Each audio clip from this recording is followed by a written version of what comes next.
Oh, now we're live. Oh, we're live na. Hi. Okay. So, Hello. so introduce So, yourself, Gwen. so I'm Gwen. I'm walking home right now.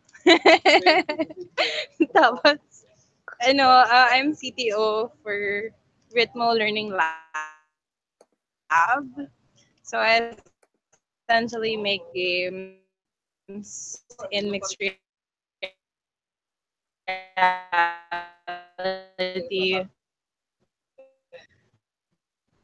PC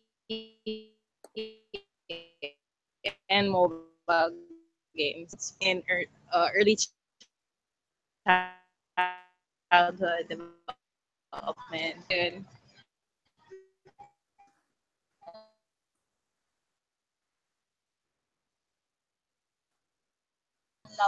And I think that's how should did I say Yeah. are we paano may kita yung like I kasi think like I saw like it should be sa side sa YouTube. okay. Yeah. I think we should be able to see Ayun. like if people are watching or something. Yeah. Let's try to ask for people to come back. But it's okay. Lolo and si Janya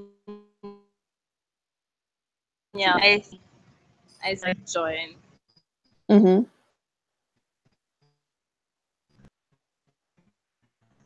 the Google. And then ang lighting It's nice, yeah. It's so like dramatic spotlight at the back. yeah, I can actually walk home. We are very famous for extrajudicial killings. But as you can see, there is nobody in the street. How do I know? Kita pa yung camera yan. So Yeah, see? yeah. So like, it's a very calm place like any other place. Yeah. Oh, I guess like grabe. people have this impression of how the Philippines is, but it's not so Oh, bad at all. oh, parang people assume kasi na it's dirty, there's no Yeah. internet. And I people still, are like will steal your phone if you're using it to street. So hopefully nobody steals it. Pero hindi naman eh. Like we could see it live and then like, if oh it my god, your gets phone's gone. stolen. Yeah, pero hindi naman siguro. Like So, no, no, yeah. I don't think so. And I still get this whenever I'm in international conferences. Yeah. Now, when I tell them, oh, I'm from Manila, and oh, the street, and it's like almost 10 years now. And stuff. Actually, it's more than 10 years. Yeah. See Paolo who joined or the Hi. conference. Uh, but I can't find him though. Yeah, I Like saw how? him. Oh, parang I don't know how to check other people. Yeah, I saw Like he was here and then he was gone, but ask him to come back. Come back, people. back people. Na sinet ko yung alarm kaso I had to get dinner also. Yeah, And no then worries. sarap yung conversation. Tapos I actually got a flower. So there You was got a a flower? women yeah, there was a women in tech event in the Oh, office that I didn't know. huh? Tapos he What? They gave didn't invite you? no when they saw me they were like, oh we have like a girl boss event and you're a girl Yeah. boss. And I'm like, and so they gave everybody flowers. This is my flower. Oh, that's so sweet. Tapos it Yeah. was women Mm-hmm. we're all, managerial Yeah. and E-level Oh, nice. So people. it's nice that there's like events like that now for girl bosses. Kasi Yeah, dati pero parang ako like wala masyado. I didn't know like if I wasn't working in the office. Yeah. So I think it's more exposure lang or marketing to Ah. get through it. So they didn't really like advertise So, yung event. pero yun, luckily, it wasn't. Parang invite na parang they literally saw me working and you're a girl boss, parang, Oh, come I join ganun lang. guess. Yeah. Sure. We'll give her. And I'm like, okay, flower. I like flower. Nice. So are you working in a co-working space? I know, so I think special case kami. Mm-hmm. Kasi there's not a lot of uh, game studios Yeah. that are funded Mm-hmm. by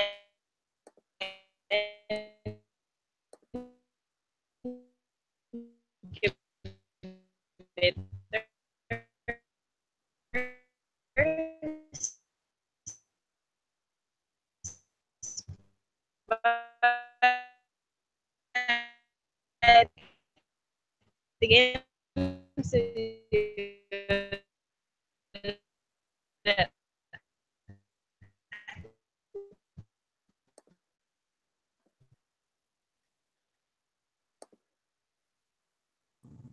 yeah that I joined Hi, in Nico. kasi Hi, hello. you know you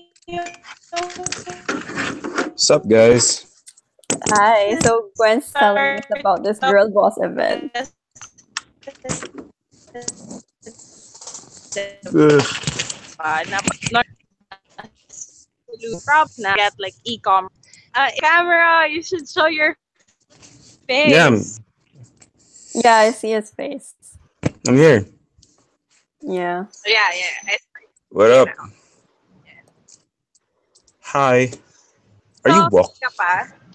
Yeah, she's walking home. Yeah, I'm walking. All right. Cool. Wait, I'm just gonna tweet. It's a tour of Manila. Oh, where do you live? Parañaque, right? Yeah, tapos I work in Makati. So far away. Very Oh my goodness. data All right. super. Wait, I'm just gonna tweet this link on my. I'm just gonna tweet this. Yeah. Me being the millennial I am. Yeah. All right. So starting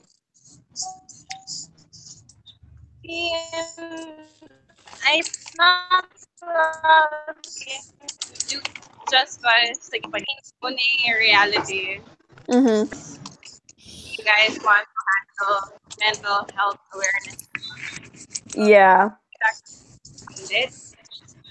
So yeah, we're But still if you sorry, ang ingay ng ano. no ang ingay worries. ng blur. Tapos, Alright. but if you Monster not diba, just make games for the sake of making games. Yeah, no. Yeah. Yeah. We're working on It's hard. what I've heard is what they've told me so far in the 2 months I've been here. It's just all IP.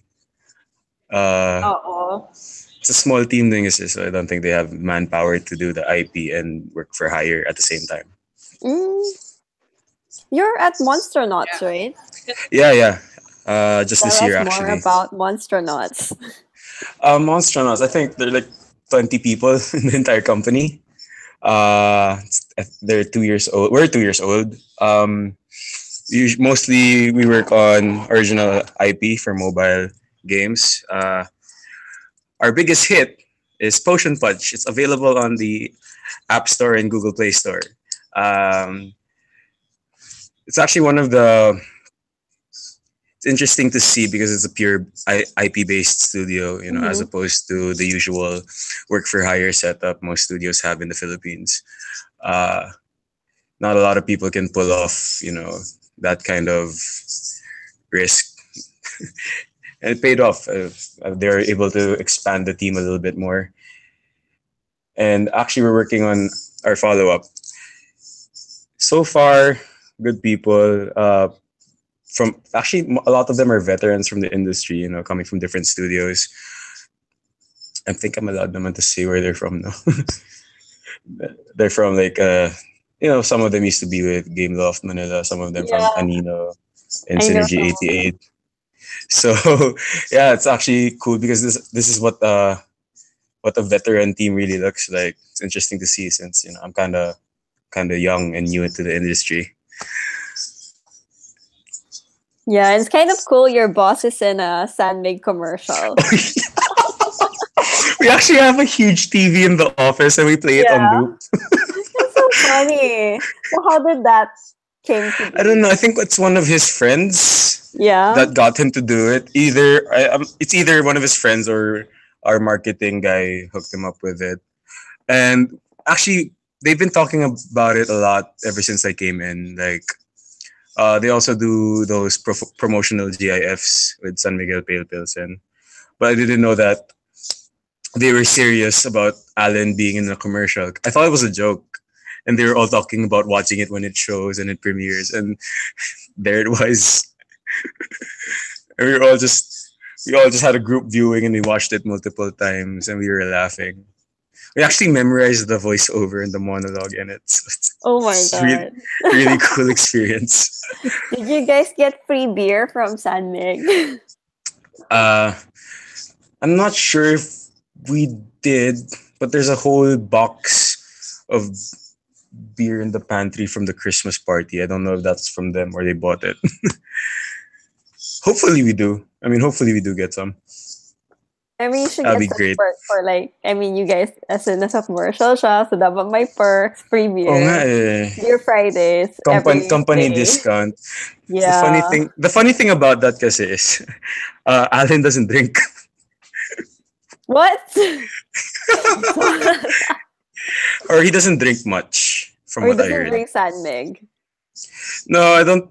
I'm pretty sure he doesn't drink much. He just doesn't drink. He gets really, But really he's strong in a Asian. beer commercial. Yeah, the irony of that. Normally he doesn't drink much. It's the Asian flush, I guess. Yeah. I He gets actually it really met, strong. yeah, I met your team in Casual Connect before when they were Oh, showing cool. lunch. Yeah. So you guys are cool.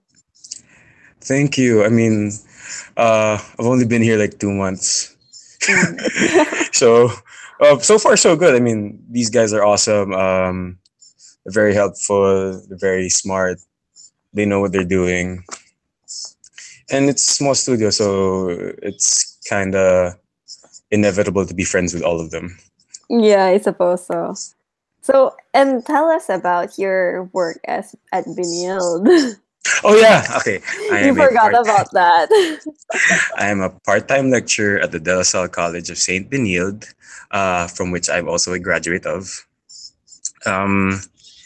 Actually, starting teaching was just because our batch we're close with the chairperson of the program of the game development program in Benilde, and we kind of talk and keep tabs on the school. And it suddenly surfaced in our group chat that Benilde was looking for teachers at the time. This was like 3 years ago. So I wanted to jump on board. Since my father was also a teacher at the school, I thought I'd follow in his footsteps. So I actually teach programming for games and a little bit of the production pipeline for freshmen. I've taught like around not just 3 terms, but I've handled a couple of classes. It's really interesting to note how the program has evolved ever since I was a student, because we were like the second batch ever of students. And seeing the program now, I kind of just can't help but ask the coordinator, like, Sir Norman, uh, why didn't you have this and that when we were students? But it's interesting to see how it's grown, it's improved. Of course, there's always room for improvement. And the program that they offer right now is just really top notch. And I'm really proud to be a member of the faculty that teaches. It's also exciting to see freshmen wanting to make video games with the life in their faces, and the closer they are to graduating, that life seems to drain away. What? No, but it's no, the ones that do end up making really good games. They're really really talented, and you can tell that they're really in this for the long run. Yeah, tell us about a little bit more about the program itself. Like, how was it structured? Like, and it's actually the premier game development course in the Philippines. Yeah, I think it was the It's first degree amazing. program. Yeah, Yeah. I think it is the first. Is it the only? No, I'm not. No, Not. other schools offer it.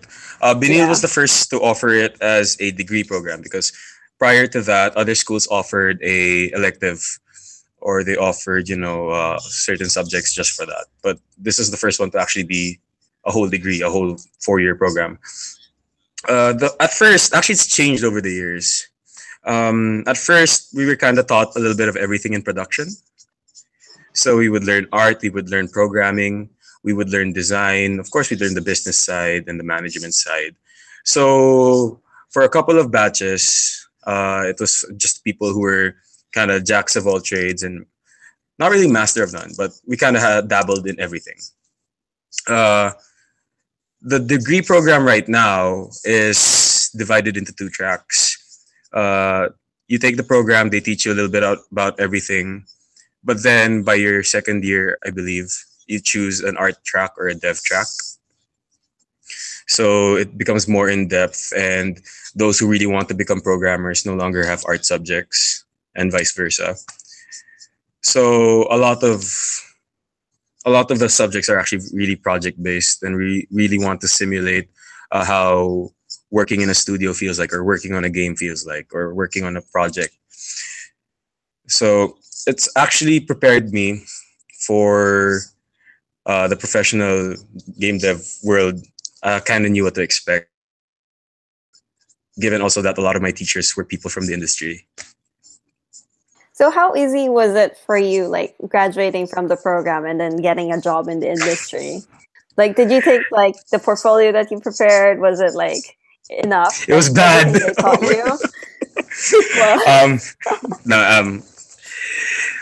um, the thing about having it project based every term, I already had stuff to work with when it comes to building a portfolio.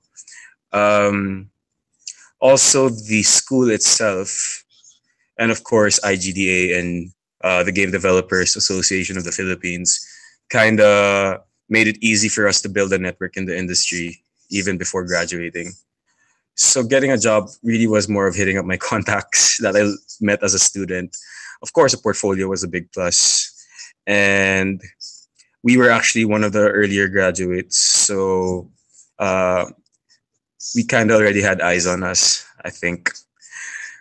But it was tough because coming from a game dev program, if you're gunning for a dev position, there's the competition is stiff because you're going up against computer science majors and all that. As for artists, you're going against multimedia artists. It's just trying to emphasize the fact that you really specialize in games. The portfolio actually and the project based subjects really played a big factor to that. so what was the process like? So most of your other classmates, I mean, you obviously had those contacts because you were pretty active, but how about the rest of your classmates? Did they also like volunteer regularly or show up at events, or what is the process for somebody who just graduated from like game dev to looking for a job in the Philippines? Um, the funny thing is that those who were more active in industry events, and those who were active with our org, and those who really put themselves out there, most of them are either studio owners or project managers right now. But it really all boils down to refine.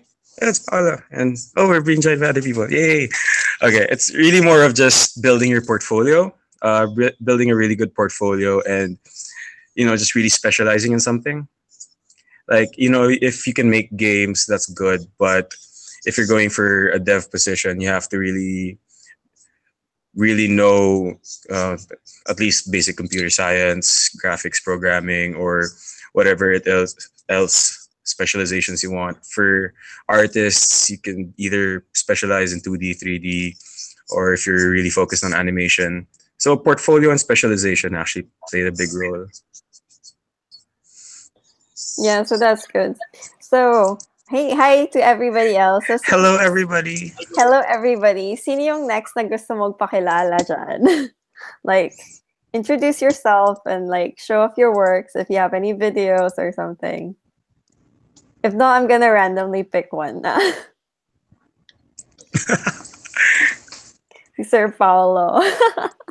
Hi, Yay! guys. What do you want to know?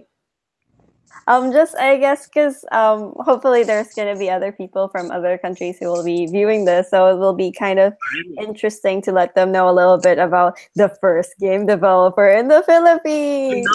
No. I'm not the first. I'm just One the of the oldest. first. One of I'm just the oldest. No, you're not the oldest. You look the youngest. I'm 48 already. So, Yeah, still young. yeah. And I grew up in Bacolod, so that actually was a difficult place to actually get interested in game development. The only console I had was an Atari. And then in third year high school, somebody taught me how to code in BASIC. Yeah, so you know those monochrome monitors, the green and black screens. That's how I started. oh my goodness. Yeah, Wow. yeah, and Old we school. saved the games in cassette tapes. There were no floppy disks then. Wow. Yeah, so old school. Yeah, magnetic tape. Uh, I had no way to publish, and I had no way to actually share my work with other people. So I just played with it on a Sharp. I forgot what model that was. There were no IBM computers yet, and it was just a personal passion of mine. And then I finally went to college in Manila and took up engineering because computer science then was about making motherboards. The coding was not one of the priorities. And then suddenly, CSIP Gores and Velayo, the accounting firm, put together a school called IACT, and I studied COBOL programming and systems analysis there. So yeah, I learned the hard way. I had no formal education in game development, but it's always been a hobby. I actually made the prediction software for the stock market. Yeah, that was the basic application that most people wanted at that time, 1988. Wala pang internet. Yeah, so Wow. there. Yeah. It was difficult to keep the passion alive. I had to move to web development to keep my creativity up. Yeah. So what It's was like, it like starting the game, starting making games and like starting the game industry in a way in the Philippines? I didn't start anything. It was a personal hobby. So I didn't put together anything. I actually shunned away from a lot of people because I thought they were really, really good. And then I was just offered a job in a company in 2009 to become operations manager. Then I realized that these kids, pardon the term, were actually the same people that I was when I was in high school and college. They just want to develop. Well, I got stuck with them. The company closed. And I figured, oh my God, I can't let these people just lose their jobs, right? The company was owned by a foreigner. So the company just dissolved. And I had I had 7 people, 8 people with no jobs right away. So what I did, so I converted my internet cafe, which is Fandom Cafe, and that's the name of the company now. I converted it into a game studio. So I have nothing to do with starting GDAP or being one of the first members of IGDA. No? So I didn't want to join because I thought they were unfriendly then. There was too much politics. Yeah. Mm, It's a I passion. see. It's a passion of mine. But I don't want to be told, no, this is how you do things. This is how. So I was a bit of a rebel. Yeah. Interesting. It's actually the first time I've heard the story of how fandom came to be. That's why my email address is at Fandom Cafe. It was an internet cafe. Yeah. And my SEC registration for the longest That time explains it. was cafe and restaurants. Yeah, Oh wow. really. Yeah, that's the first SEC document I still keep. But now it's software development. Yeah. We converted it. So tell us about what fandom does now. So it's no longer an internet cafe; it's a game company now. Okay, fandom has always been in survival mode, no? So we've accepted small projects as small as 20,000 peso projects. Right now, we're working Ooh. with just to survive. We're working on 5 small projects. You know those display screens in the National Museum that you can interact with on a touch screen. Ooh. I We're doing didn't know those we now. had those, It's pretty but interesting wow. stuff, though. Well, yeah, they just added it, and we're launching 5 of those screens on Friday. Yeah, you can simulate earthquakes and compare species that you can find in the Philippines, that kind of stuff. But our main project that we hold our breath for is the national pastime Sabong. So you can actually download it right now, but only the betting and the fighting module are available. It's not real money yet, and I don't think we intend to go there. It's called Legends of the Pit. 3 weeks ago, it got suspended by Google for violence to animals. So I got to meet with Vineet of Google and discussed how we could get it back. And apparently, less than 1% of apps that get suspended by Google get back on. You have to really, adhere to policies. But Vineet, coming from Asia, understood what uh, what kind of passion we have in this country for sabong instead of basketball or soccer. But there are more sabong aficionados here than basketball fans and soccer fans. Yeah, But I there's never Real like life thought Pokemon. about. Yeah, I never thought about sabong as like violence against animals. It's Pokemon in the real life. Yeah, exactly, it's a exactly. And the national. roosters, the roosters live to about what 6 to 7 years. Yeah, they live so long. While you eat KFC, these are 6-week-old chickens. Yeah, they actually get to live longer. Exactly. Di ba? So making a game about it, from my point of view, uh, was uh, was a way to save these chickens, to make people aware of that um, this sport is actually fun. No, okay, they die, which I had to remove. The death scenes I had to remove just to adhere to Google's policies. They die, but these chickens are actually well taken care of. They get better grooming than most people do nowadays. Yeah, the raising and breeding of them is an intricate process, and Vinit saw that yeah, we're not trying to promote the sport as is. We're just telling the world this is the Philippines. This is what we enjoy here. There, and now it's back. So yay, 1%. Yay! Now we can download the game. And it's Yeah. quite interesting because it's like a traditional, like, sort of sport pastime in the Philippines, and it's nice for other people to see that. Uh-huh. Yeah. So your games. What do you guys do? Uh, That's me now. okay, we'll pass it to Janelle. I don't know you in real life, but hi virtually. Hello. Um. So yeah, Gwen just invited me like a few hours ago. Um. Yeah. So I'm actually not a game developer anymore. I used to work. I was a founding employee for Altitude Games. I was your first software engineering hire. That's how I got started. Uh, but yeah, my background is in computer science, software engineering. So actually, like before Altitude Games, most of my work was in like web development, um, like CS related R&D stuff. But I was always interested in game development, and I did it as a hobby back in university. Um, so yeah, I guess kind of similar to Paulo. Um, like I just did it as a hobby. I didn't really have any formal training. I didn't really have any.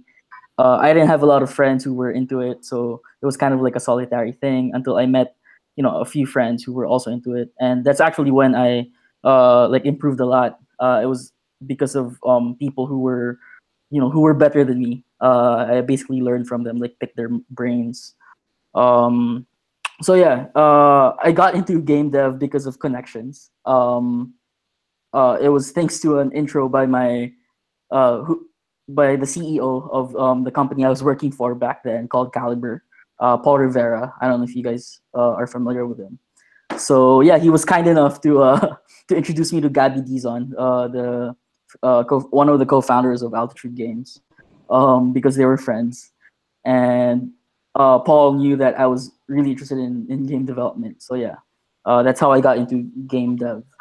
Um, yeah, so I worked on Run Run Super 5, which was Altitude's first Oh, game.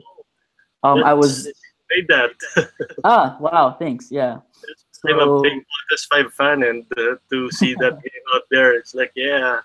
awesome. Thank you. So yeah, bale, the like the technical director, Mark, kind of like started it for the first few months, and then I took over so Mark could work on other stuff. So yeah, I basically like led the thing after taking over for like. So yeah, I worked on it for like a year, a little over a year. Um, yeah, that was my first and last game as a professional, as a professional game dev, and then I moved on to work for another tech startup. So yeah, that's. So you're free now, Hmm? or you're free now. No, I'm working. I'm actually in med tech right now, health informatics stuff, doing data science and stuff. So yeah, I'm not a game dev anymore. I am probably out of place here. No, it's okay. So why did you leave game dev? Is that like a topic or may nangyari ba or it's just No, a choice? I really love game dev. I still do it once in a while. Like I join like global game jams. I do that regularly. That's also another. It's like one of the ways. Then I got into game dev. I actually got to know Paul Gaddy and Gabby Dizon of Altitude Games through the global game jam. So they knew me I even love before Paul Gadi. from my boss in Caliber back then. So yeah, a lot of game jams. Yeah. But you were asking like why I left game dev. Yeah, I do enjoy game dev. I still do it as a hobby. Like I get together with some friends and we make like weekend projects and stuff. But I realized that I just got into like data science and all that stuff like web dev. I realized that I wanted to do that as a living more than doing game dev. So yeah. Cool. So yeah, so more of a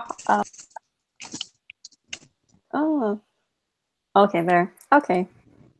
So now it's just more of a hobby. So we have another person. Hi, Ronnie. Hey, Ronnie. Hello. Hello. So sorry for the noise. I'm kind of in a basketball game right now. No worries. Nice. So what's the game then?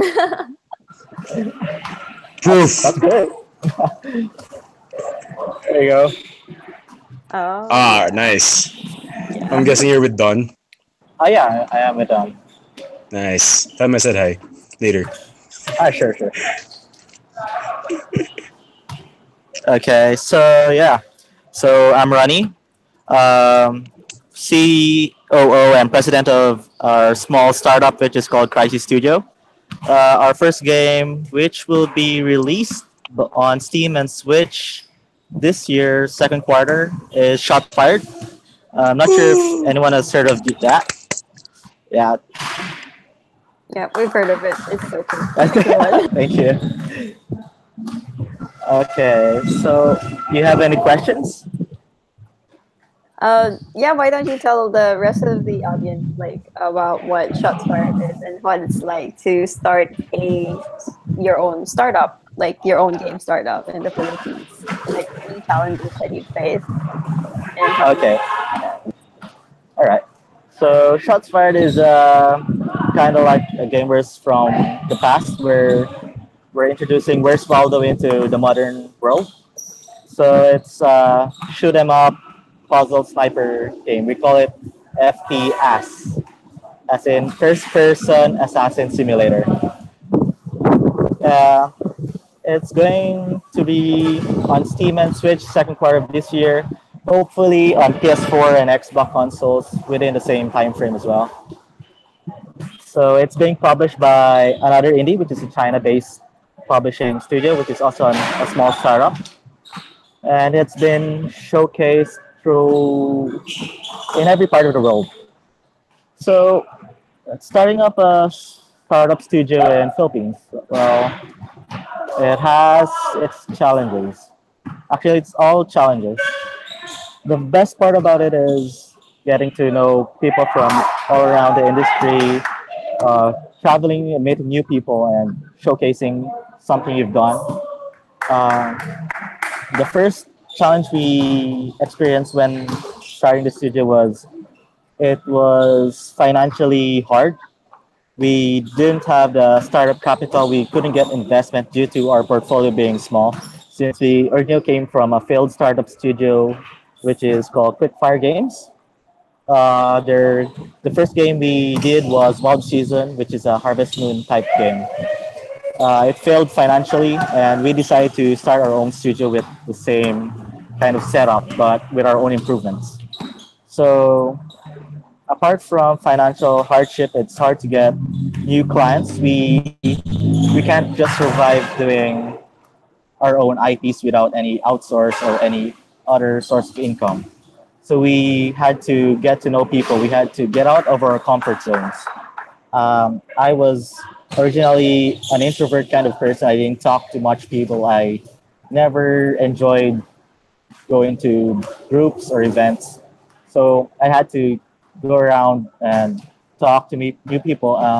One of the people who helped us out through from now until the present is Miss Gwendolyn Foster. She's in the call. She's the one traveling. You can see her videos. yay, Gwen, go Gwen.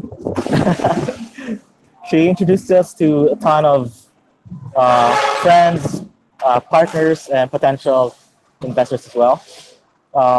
Through her, we got our publishing partner, which is Another Indie, through ESGS and her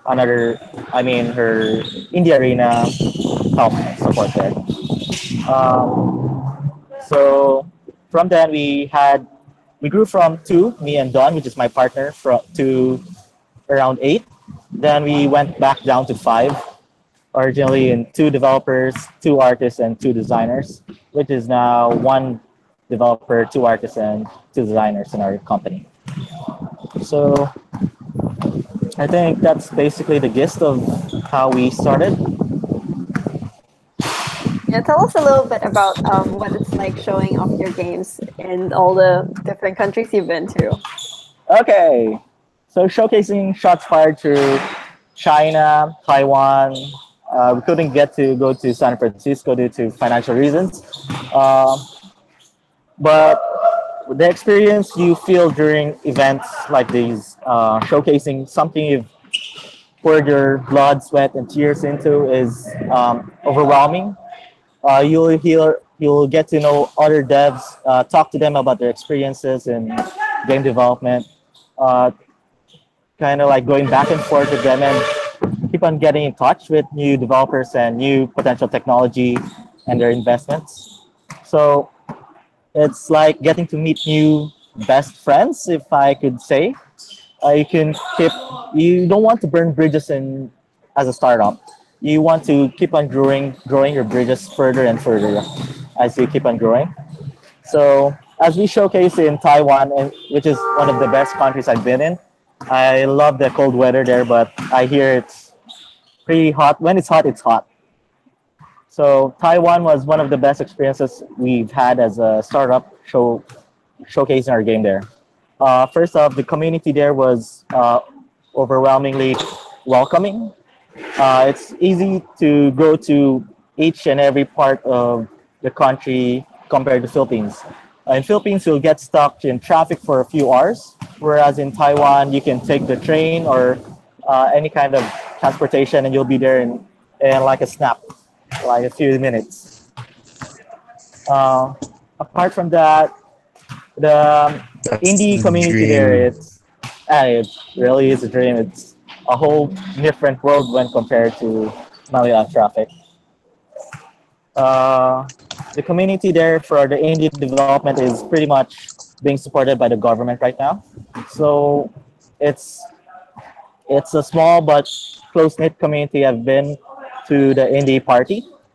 They're pretty small, but they know each other there. Kind of like in the development in the Philippines.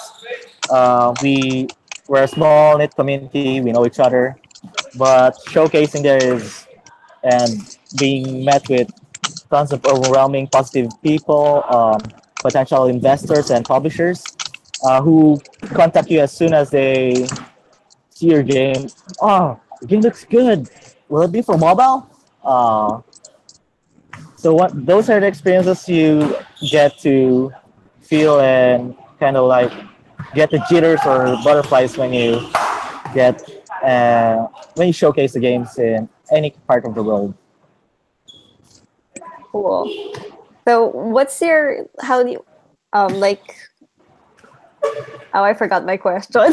Anyway, like It's how do okay. you see Crysi and like what's your long term plans for Crysi? Currently, we plan to produce outsource material. So we've been building our client portfolio for outsourcing. We see us potentially growing to at least maybe 10-man team where we can work our own IP at the same time work on a bit of outsourcing. But we financially want to support all our IPs with the games we make. So we'll be focusing more on IPs if that's what the future holds for us. Cool. Wait, Thank you. let's see. Thank you. Sino pa yung hindi ko pa nako? Actually, sabi ni Gwen, Janelle, you're part of your team is always like winning in GGJ, and you guys even won a trip to Gamescom. Do tell us about that one. Oh, so yeah, I mentioned like doing game dev as a hobby. So I joined this game jam, sponsored by Goethe Institute. Yeah. With what do you call it? With like tickets to Germany for as a prize. And then we ended up winning that. So yeah, I joined with friends. I think two of them don't even have anything to do with game dev. We dragged them with us because they were good artists and musicians.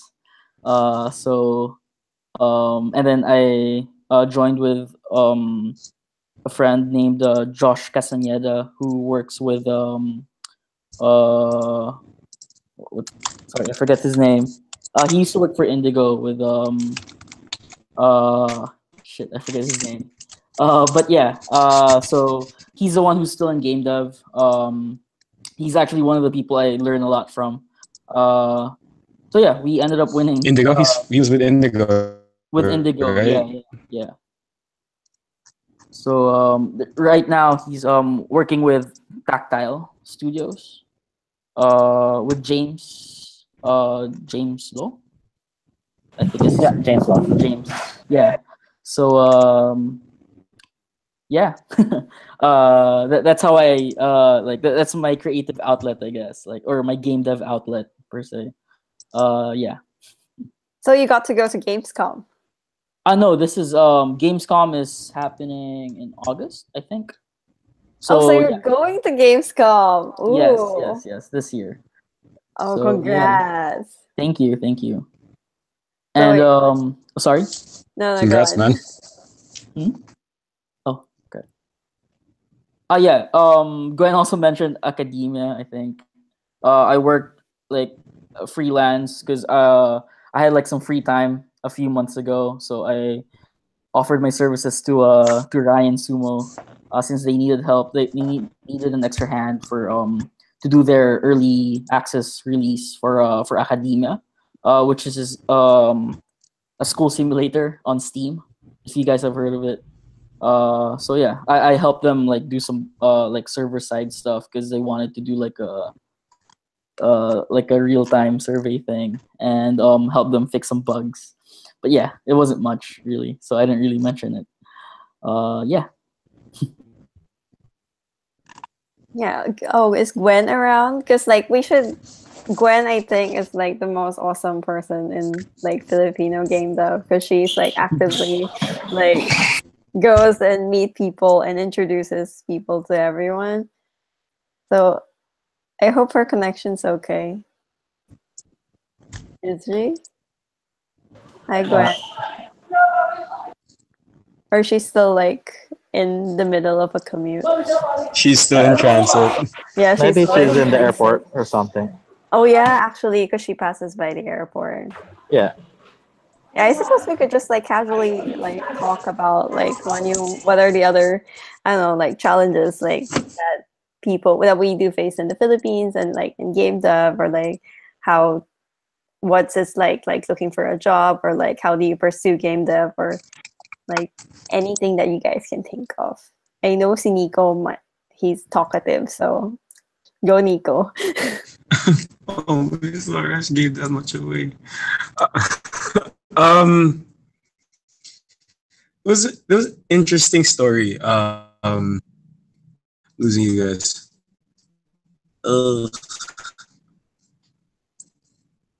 Phone's messing up.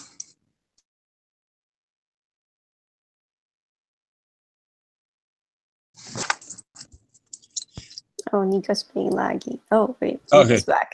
Okay, All right, I'm back. Yeah, sorry about that. no worries. There was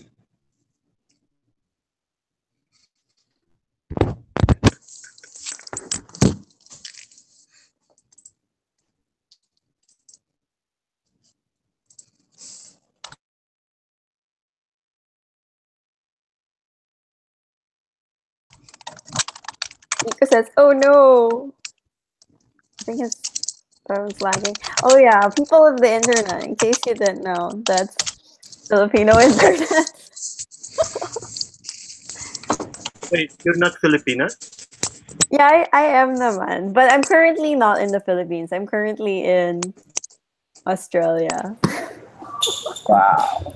Yeah, but I'm normally in the Philippines. I was there for a month last month, and the internet killed me. Oh yeah, that is Yeah. one of the challenges here. Yeah, it's really like tests the patience. That one in traffic. Yeah. Yeah. And I think like I'm surprised like how the Google Hangouts is working okay for you guys, because when I was trying it last month, it was so laggy. There was also my Skype, like I can't really Skype properly. So because I work with people in the UK, and it was so bad. Like I have to tell them like, please everyone turn off your video. My Skype is just not working. Yeah. But I think that's kind of interesting then. Like if you like move around and then you work with people in different countries, and yeah, it's fun. And Nico's back.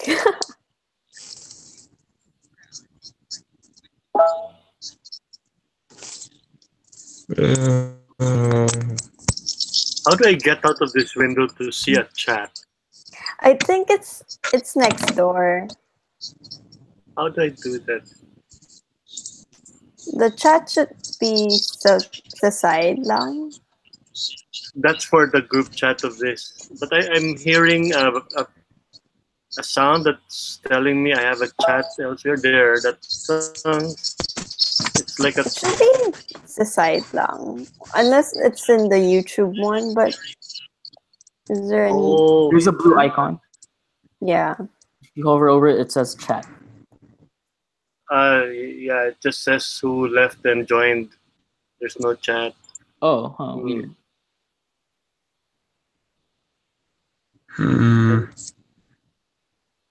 Anyway, If you so open yeah. Gmail, it should show up there. Yeah. There you go. Yes. Oh, she got disconnected again. Oh, there you.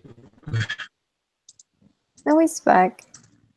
Strangely enough, it appeared. So in somebody my- commented on how this is one of the issues.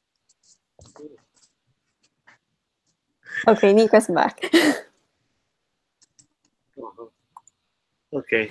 I think one I of was the checking the things like during Hi, yeah, my internet. you're back again. Hello, hi guys. What I miss? No, you were in the middle of starting saying something and then we lost yeah. you. So we want to like hear the rest of what you're supposed to say. Last month I was with the president of the Game Developers Association of the Philippines. We were Alvin. in Visayas. Yeah, I was with Alvin.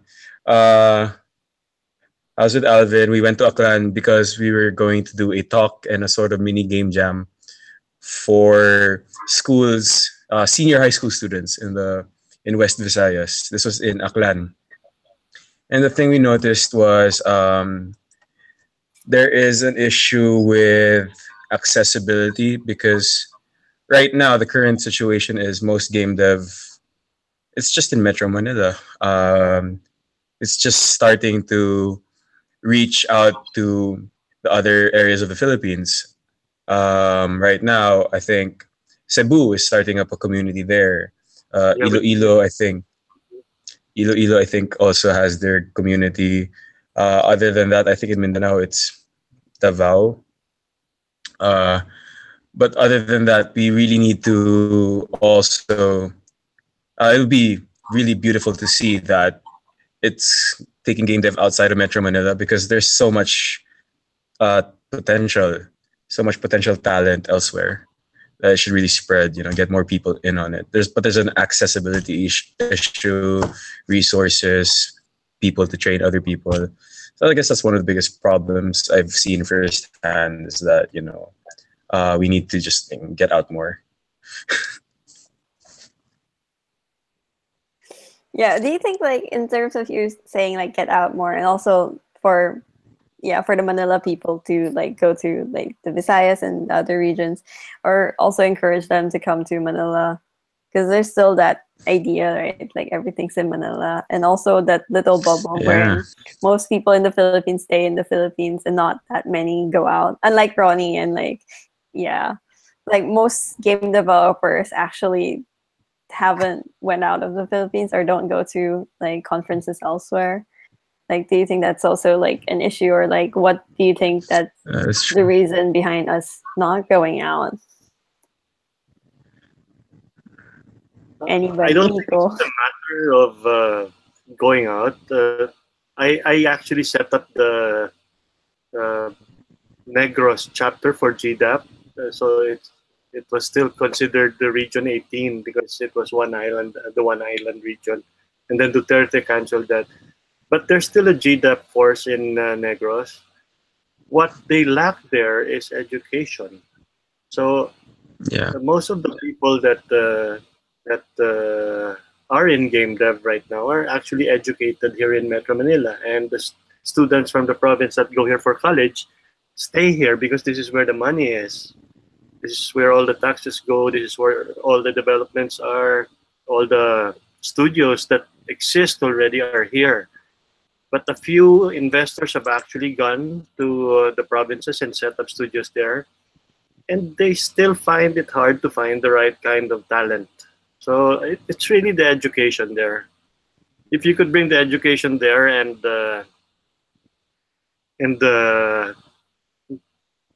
get the people from there to learn game dev, it will flourish. That's why Cebu and Mindanao are hotspots, because uh, the computer science courses especially are better there in Cebu and Mindanao University. Elsewhere, it's about fisheries, agriculture. So it's a matter of focusing what the courses to teach in those areas. And that's about it. You just need to bring the lessons there, and the kids, they're ready. They're ready to snap it up. Yeah, and I think like now, since there's the senior high, like the grade 11 and grade 12, it actually provides like a good opportunity for us to like bring game dev to the kids like in high school pa lang, because that's when they're like more susceptible. And a lot of, because I did computer science, and a lot of my classmates actually did computer science because they wanted to do games.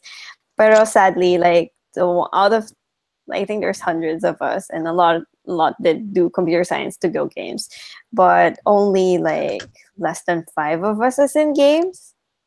Because like I guess like yeah, when they went out, they realized like IT is like makes more money or something, which is kind of sad, because I think like games is an industry to be I mean it makes a lot of money, so it's like it can be a force to be reckoned with naman.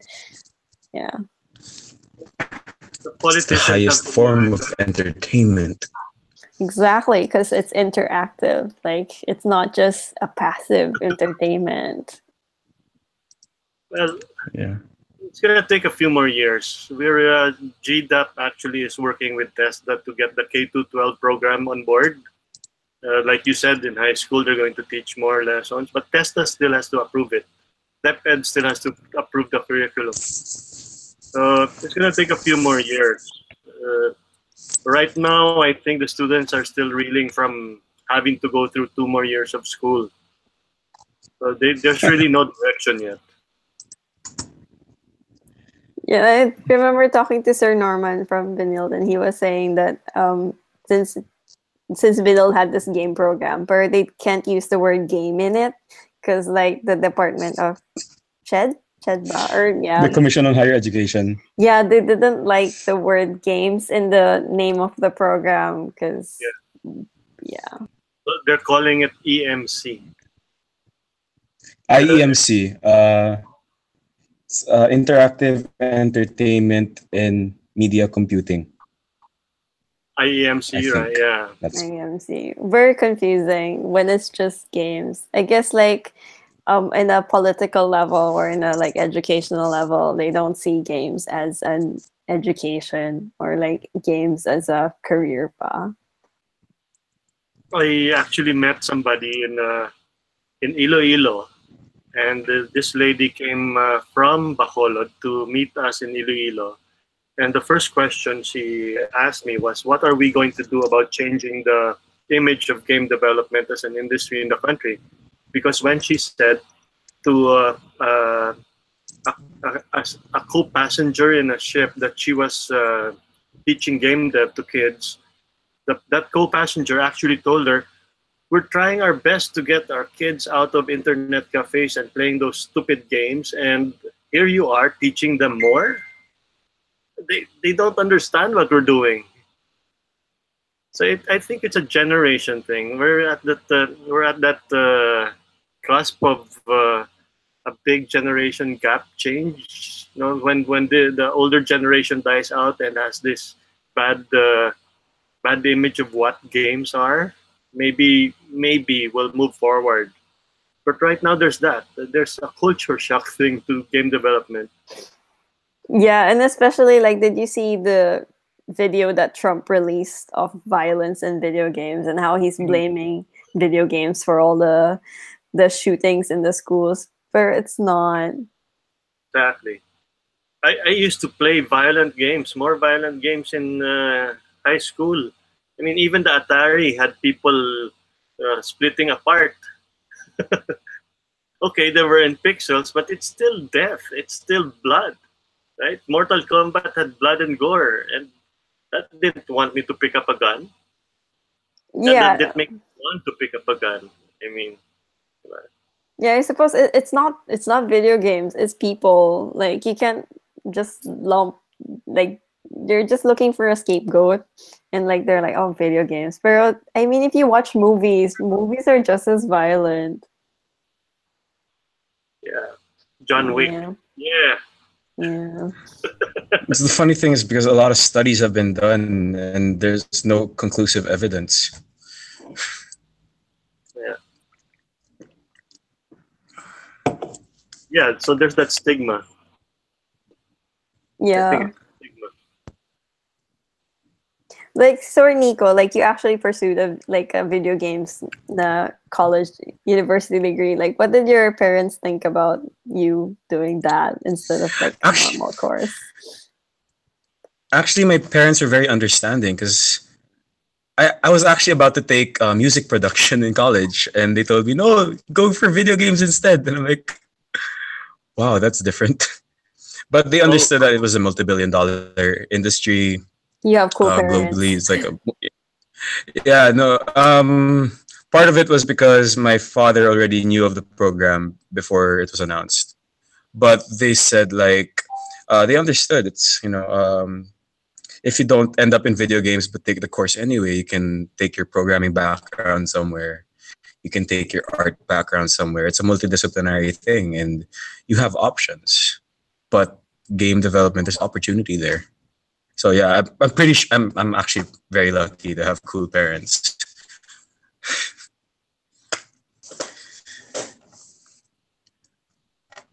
We actually had to. There was one time as a student, we went to Y for IT, which we did a talk on the common misconceptions of a game dev program. But the bottom line was just telling people, we're here to make games, not play them. It's hard. It's actual work, and it's hard, and you study for that. That was the whole talk. So there really is a stigma na, separating gaming from actual game development and the medium itself. It was really But interesting. do you have any regrets like doing the game course? No, diba? Honestly, I really don't regret anything because it's been kind of a dream of mine ever since I was a kid, sort of, that I really wanted to make video games. I love them so much. They bring happiness. I want to bring that happiness to other people. There really is, every developer probably has that story, why they make video games. Why are you in this industry? Usually, more often than not, it just falls along the lines of, I love video games. I'm going to make them. They made me happy. I want to make other people happy. So it's kind of that mindset that kind of just makes me say, I don't regret this. I'm going to keep doing this. Do you have any advice for like other kids or who are considering like pursuing video games as a career? A lot of kids ask me about it.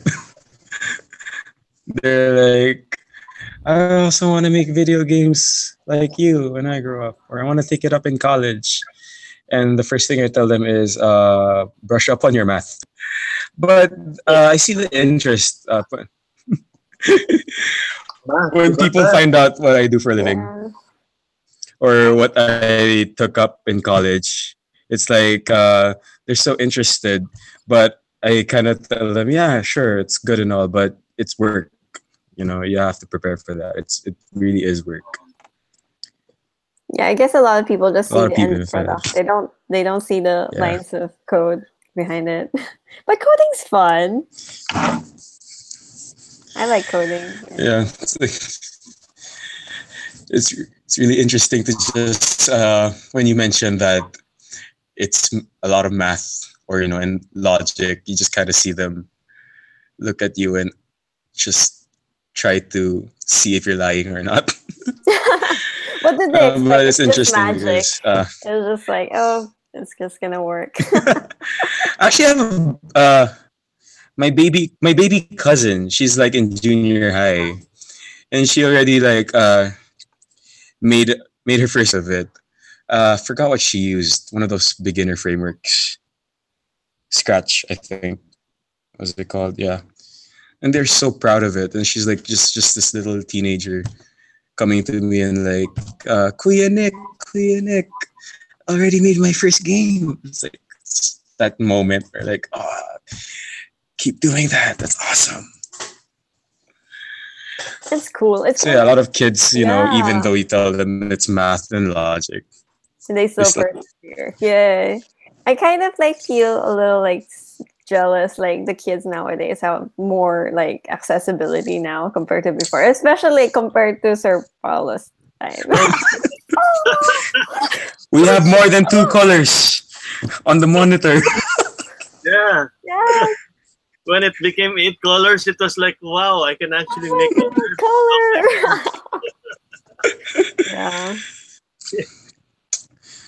But yeah, people keep saying now is like the best time to really pick it up and learn it because there really isn't no excuse. You don't need a strong computer. You just need a decent internet connection and a decent machine, and you can pick it up and go. I think one thing that differentiates game devs from the regular devs, I think discipline. I think it should be a priority lesson to be taught because it's not a matter of just writing code. It's a matter of making the game work faster. Most of the people who came out of college recently tried OJTing with my studio, and the code's dirty. There's no discipline to the code. So I actually had to turn them around and tell them, no, write this and make this half as short as you wrote it. This, I think that's one lost art from how I was taught to code compared to now. Yeah, there's a dependence on SDKs. There's a dependence on a lot of frameworks. Oh there- yeah. Mm. Mhm. Yeah.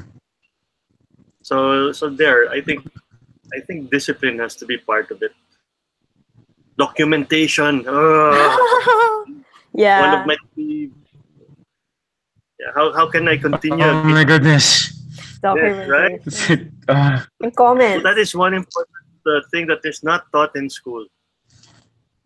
Really? I thought I don't know. In computer science, we were taught like a lot of There documents. in computer science, but I don't hire from computer science. I hire from game dev. Ah, yes. Game dev. Mm. Very important, right? So, yeah, we have the teachers for programming. We have the teachers for art, Mhm. but there's no discipline. There's no disciplinary courses. Nico, I think- you teach Like like actual programming. production work. Yeah. It's kung fu. Actually, one of the There's first art subjects we teach is what? are like it's called Computer Fundamentals 2, but Sir Norman instructed me that there should be like production simulation. So we Yes. actually teach them the production pipeline. We treat it as a simulated studio environment where they work on a game for 3 months and everybody gets the feel for what the project development pipeline feels like. That's true. That's something that kind of lacks in schools. Teach in Benil. The whole production classes. You teach in Benil now? Yes, Oh, so if you're there, I didn't can quite catch that. you add something? Teaching Benil. I'm one of the part-time. Okay. No, sure. They're I have they're, three. they're always revising now. the curriculum, so Oh, feedback is I have three from Benil. now. Yeah, and May or may one- not have been my one students. thing, one thing that I asked them to do for a project recently was, okay, here's a project. It's a document from the client. Give me a process flow diagram, please. They can't. Those they don't understand.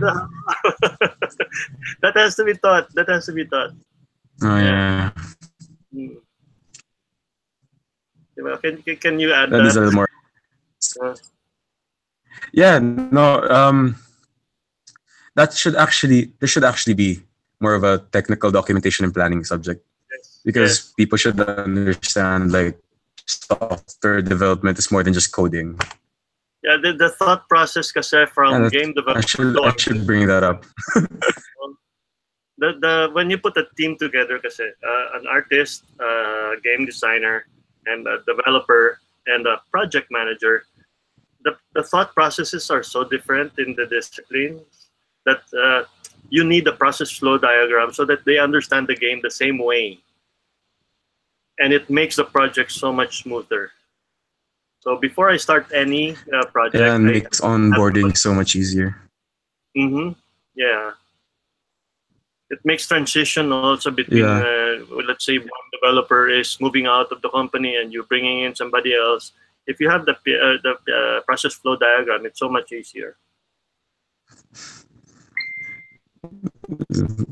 Can't could have wished that there was something like that in place when I get transferred to a project. But yeah, I think that's one thing that should be added, because most planning and documentation is usually just forced in and shoehorned in.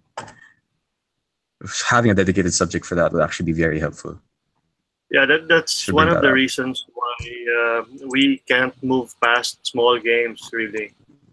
We can't have a AAA game development studio here in this country because we don't have discipline. We don't have that kind of patience from the people who are designing games. And I So think, that's my yeah. opinion. And also, like, when you're making a game, like, sometimes you have to think really about how the code is structured and how it could be, like, how you could sustain updating it and then passing on to the next person. But I think with a lot of small games now, that tends to be overlooked. You're talking about psychology. Yeah. Yeah. And since you guys mentioned like AAA, I think like also like the biz dev part of games, like the business side, like we also don't have like, you know, the know-how and the discipline, as you call it. Like how do you make sure that your scope is, you know, something you can afford doing, like with your time and or money and or resources, right? So like how can we make, you know, excellent games when we can't do those things, like budget our time and money and manpower? Yeah. So yeah, you guys are right. Like we need to, I don't know if That we is a do problem, those isn't things it? in school, or you know, we just need more experience, like quality experience, like working professionally. I don't know. Maybe a combination of both.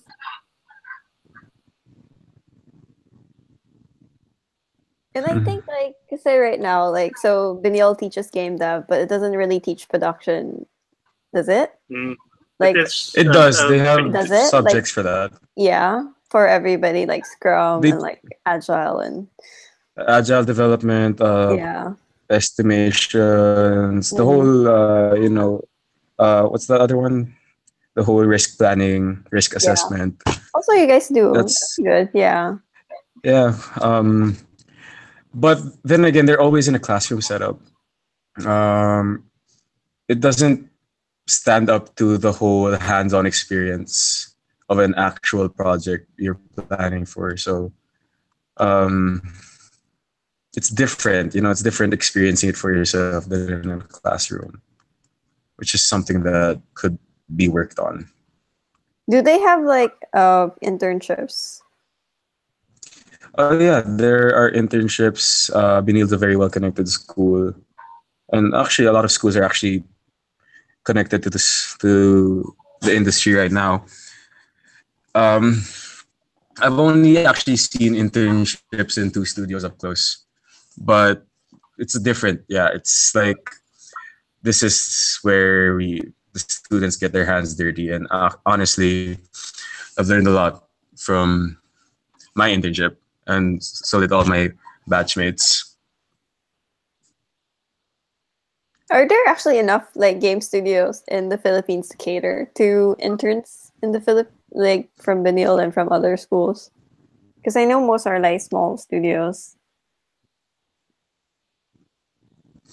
Well, the ones that do offer game dev courses, I think there are enough studios. But right now, it's enough because not a lot of schools offer the whole game dev program. But if other schools from non-game dev disciplines kind of jump in, might not be the case. Yeah, we'll be in trouble. Yeah. We will be in trouble. Yeah, Yeah. definitely. 3 years ago, I had 21 OJTs, and my actual staff was 15. 21. Yeah, yeah, but they Wow. worked so well together. I couldn't separate them. Did you actually hire those OJTs after, or I have yung two of iba them. lang? Yeah. Yeah. Mhm. I have two of them, and two of them are actually working for bigger studios now. But I want to pirate them, but that's not allowed. So yeah, I can't poach. Being part of GDAP makes fandom too restricted. Restricted in looking for. I'm looking for developers, by the way. Yeah. You can just like come to my studio fair. instead. Yeah. Or I need I my might. full time. I'm also looking for developers. I'm just kidding. Monster Nuts? I have Monster Nuts developers. Really? Ah. No, Have Fury Beer. Just actually, I kidding. think there's. Yeah. That's the thing, though. It's one of the problems is game dev here is not as competitive with the corporate scene. So talent acquisition can get very tricky. Usually look for developers who are burnt out from a corporate environment, and then you offer them the fun game dev environment. And the And best then way I to realized, get no, it's the same.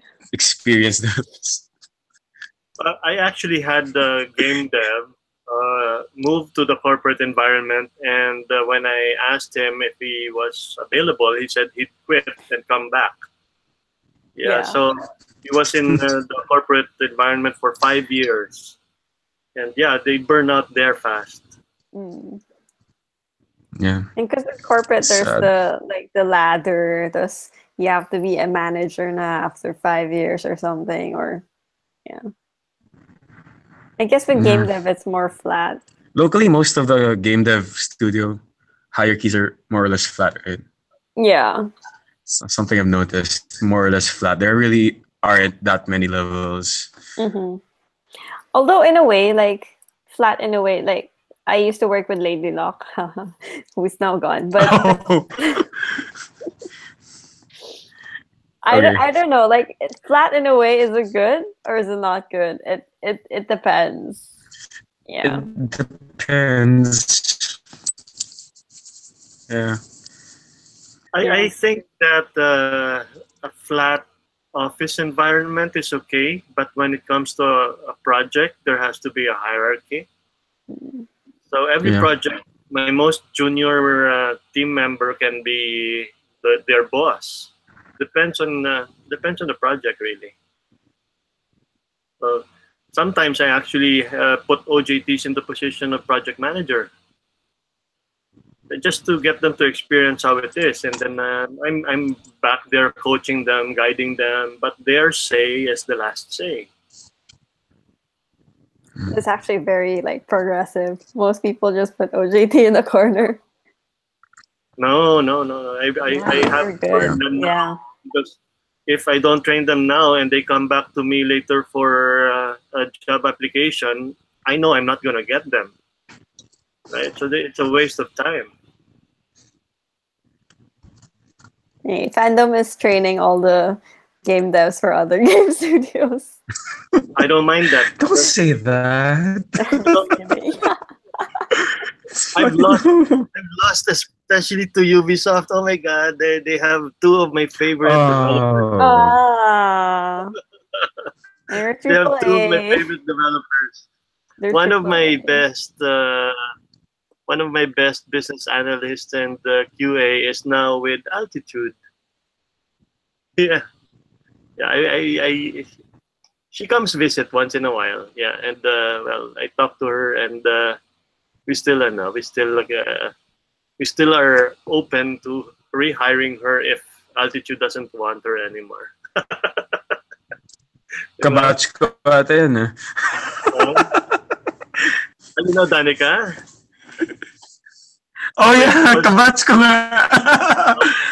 Yeah, She was my blockmate in college. Okay, there you go. Yeah. Well, she's there. Good. She visited us last week. Yeah. Yeah. There's one more in Secret 6. Interesting. I won't mention na. Baka ano na ako dito. People might hate me na. I used to work in Secret Six actually. Yeah, Yeah. they have a No, project they have that I want. not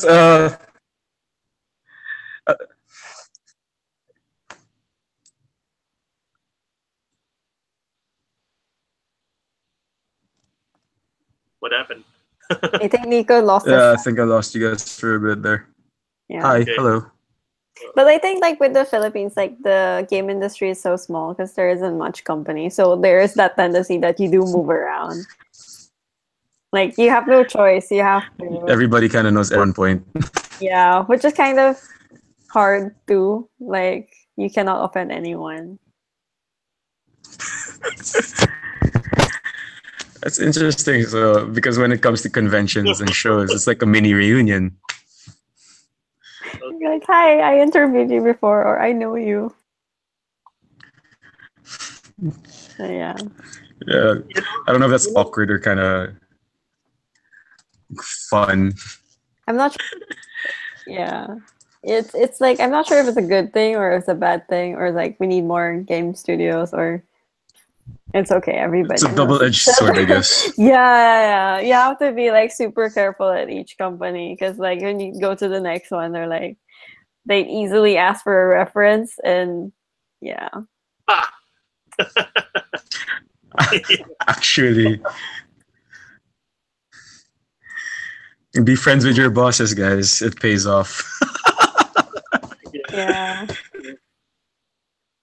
You must never like offend But then again, anyone. you know, yeah, but game dev is a very, software development in general is a very team-oriented thing. So good people skills, pays off dividends.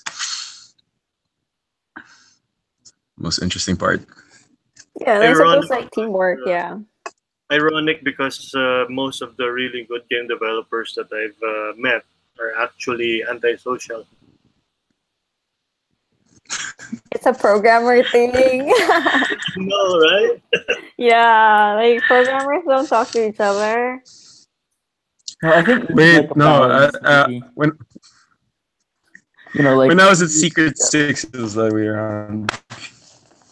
See, I'm glad I didn't mention Go anything. ahead, Johnny. What you were saying? I don't know. I was just saying you need like a balance. Like you need like the antisocial, people who get shit done, and you need the people like people good with other people to bring everyone Just- together. Yeah. I went to this so I was part of BAFTA crew, so there was this programming meetup. So I was with somebody I met from Media Molecule because I went on the internship there. So when we got there, we got lost in the BAFTA office and we're like, could we be the only programmers here? Because I mean, it's a programming meetup. Like obviously programmers are shy and don't want to see each other, but we did eventually find the other programmers. So other programmers did show up, but a lot are actually producers and like artists. And it was more like a casual, kind of like this, like a panel and stuff. And the one that were talking the most were actually the producers or the artists. The programmers were like, like shy. I was one of the shy ones. Like I didn't say anything at all because I was like, yeah.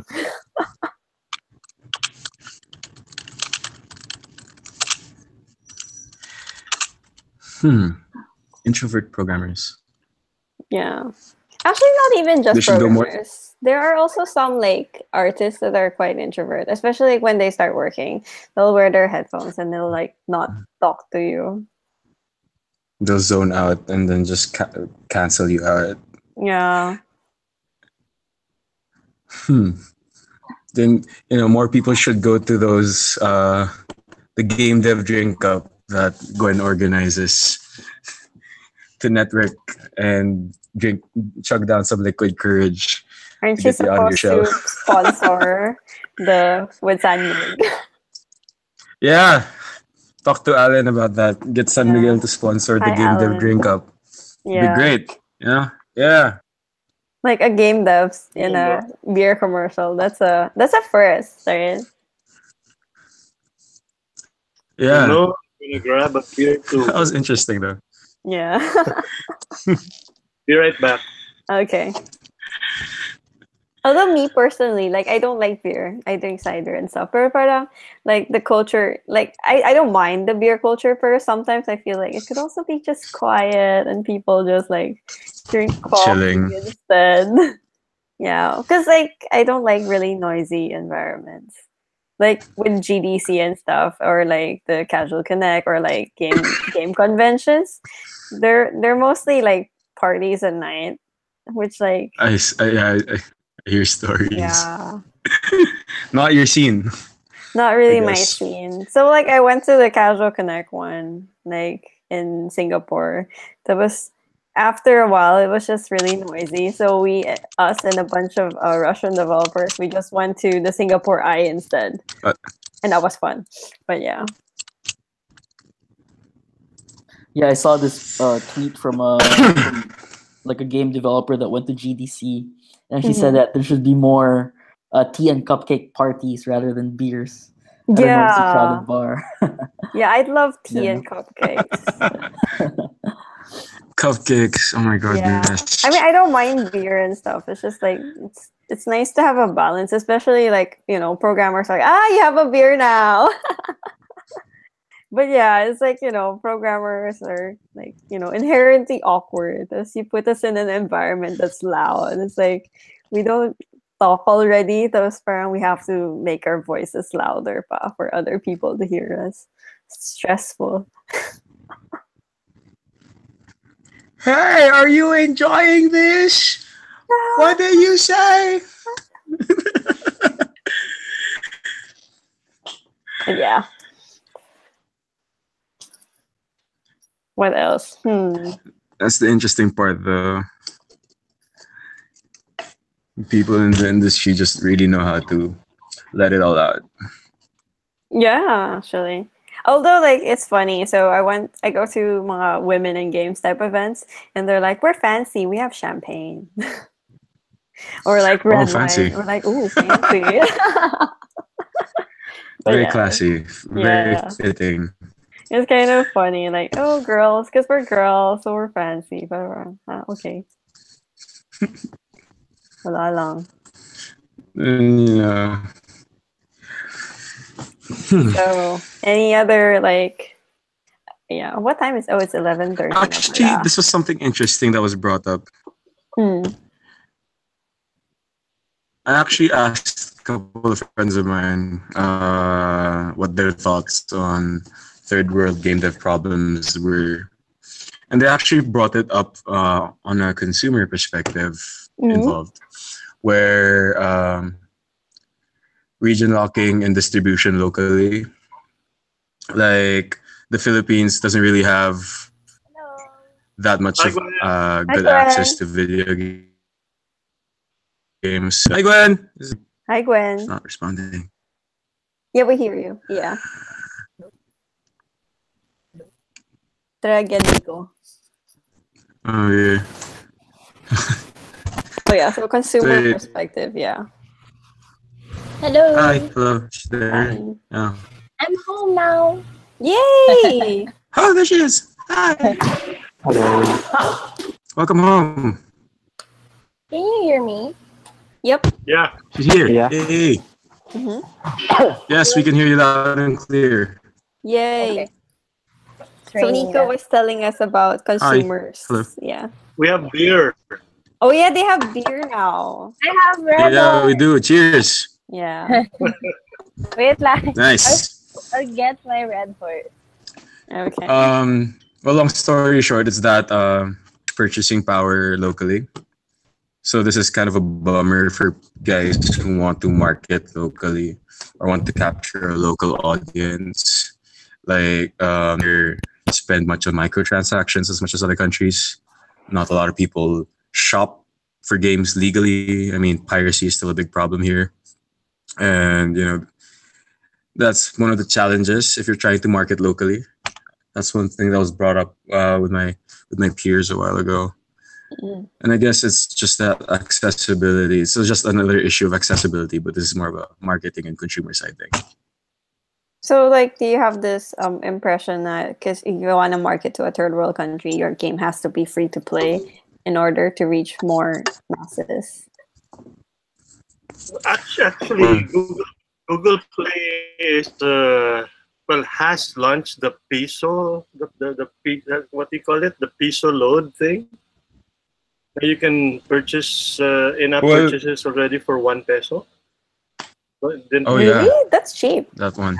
yeah, that's specifically for our economy here. Yeah. Because not everybody has a credit card here. Definitely 90% don't have credit cards here, so we don't pay to play. But people spend their load, so Google Play is actually adapting to that. That's good.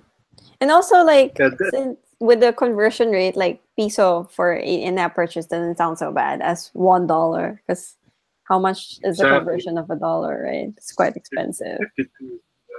Mhm. which is quite ironic. So Because no- there's Actually, yeah. ever since Steam already priced things in pesos, things became cheaper. Yeah, do they actually make it cheaper or they just convert it? They make it cheaper. It actually comes out more. That comes out cheaper. Yeah, It because comes out cheaper.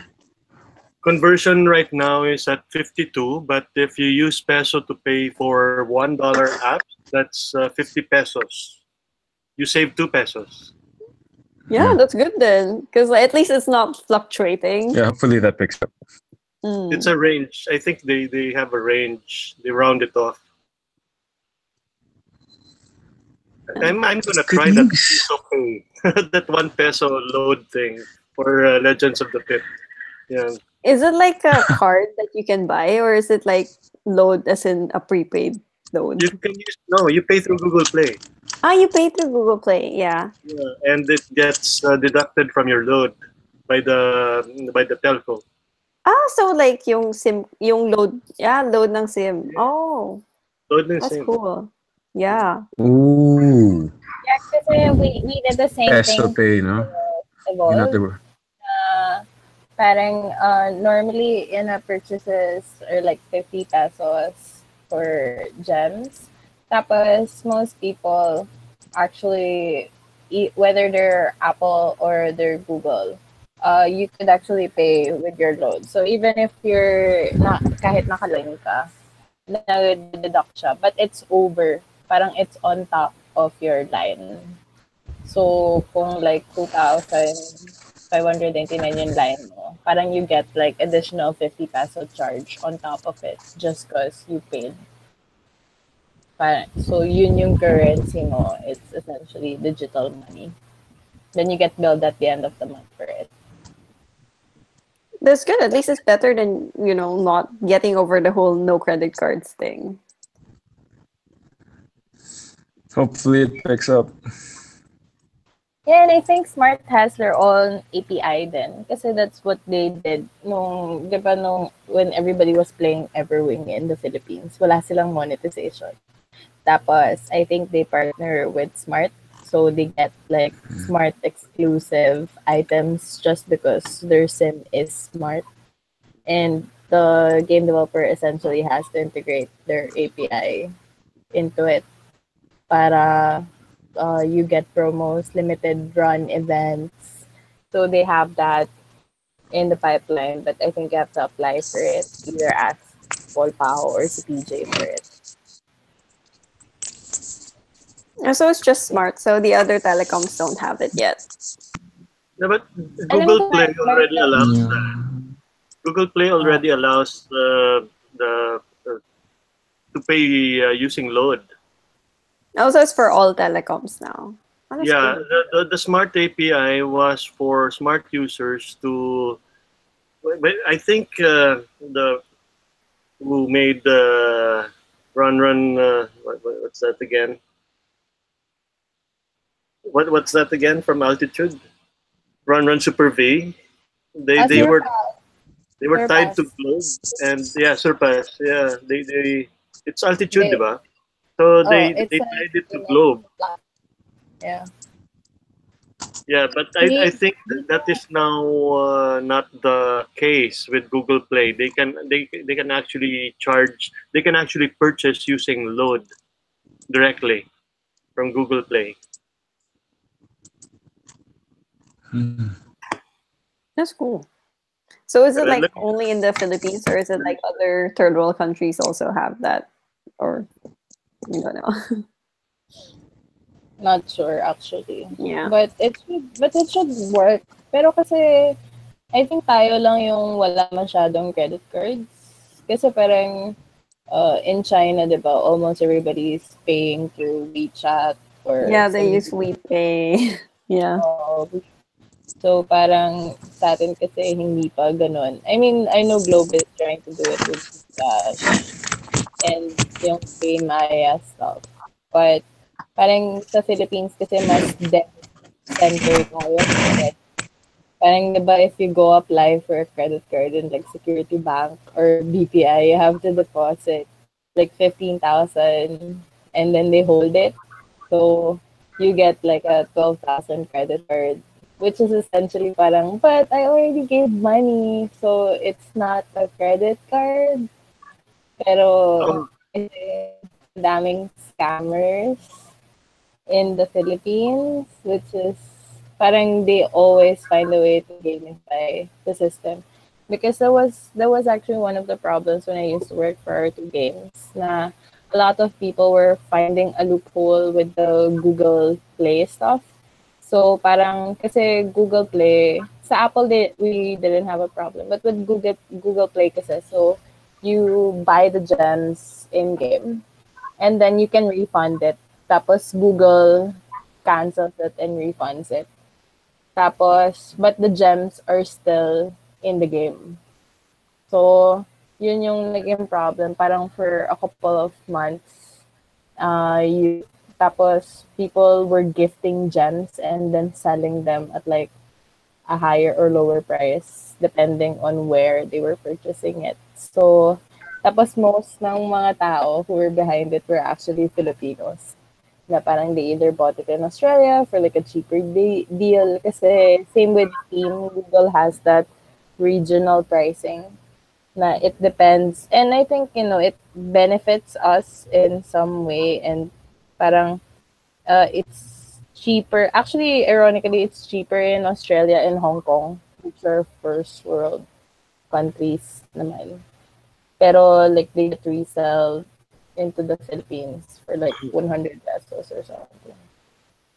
I didn't know there was like a black market for gems. Yeah, there is. Like It was, what? it was a super big problem. So disable sa Heroes Evolving gifting system because of it. Tapos it was such a big issue kasi essentially in-app purchases were one of or how most games do make their money sa mobile other than ads, diba? So parang weird na, oh my god, like black market for gems. Yeah. Well, so when they refund, oh, because you guys don't get that's so weird. I didn't know there Yeah. was such a black market. Yeah, and Google can't do anything about it. It's because they have to implement the refund policy.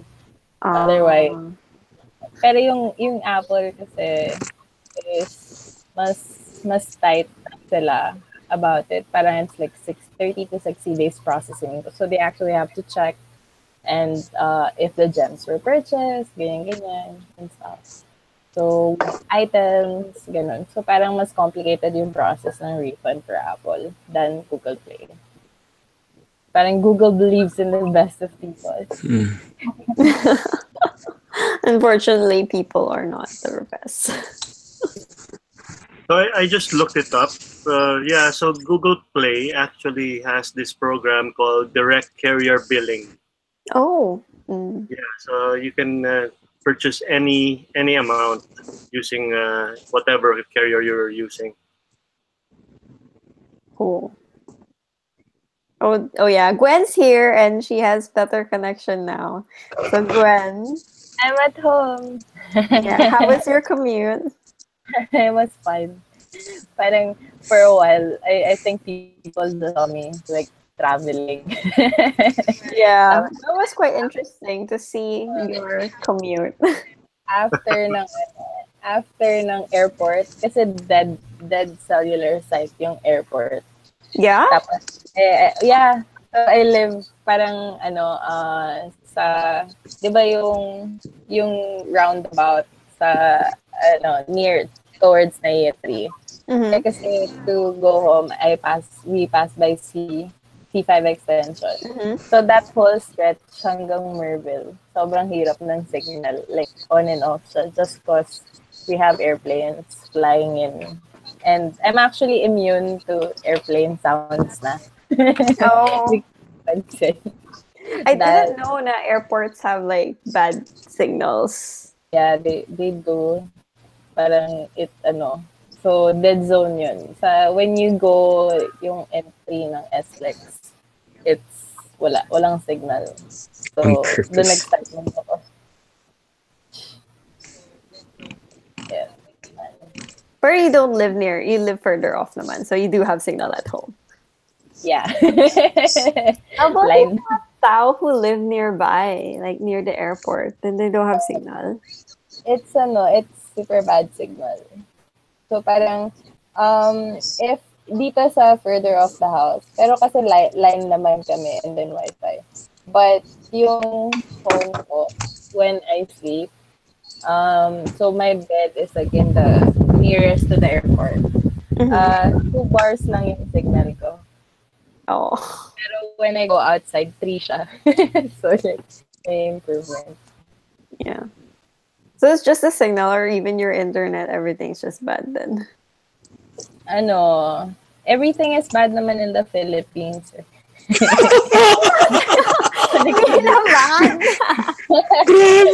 We have good singers. So wait, this is Yeah. coming out on YouTube. No, I mean, like, internet. That was on the context of communication and connectivity. Parang we have Yeah. internet. Which is kind of good kasi Everything. like that, Francis Mancan, parang you guys have a dedicated line sa Coaps.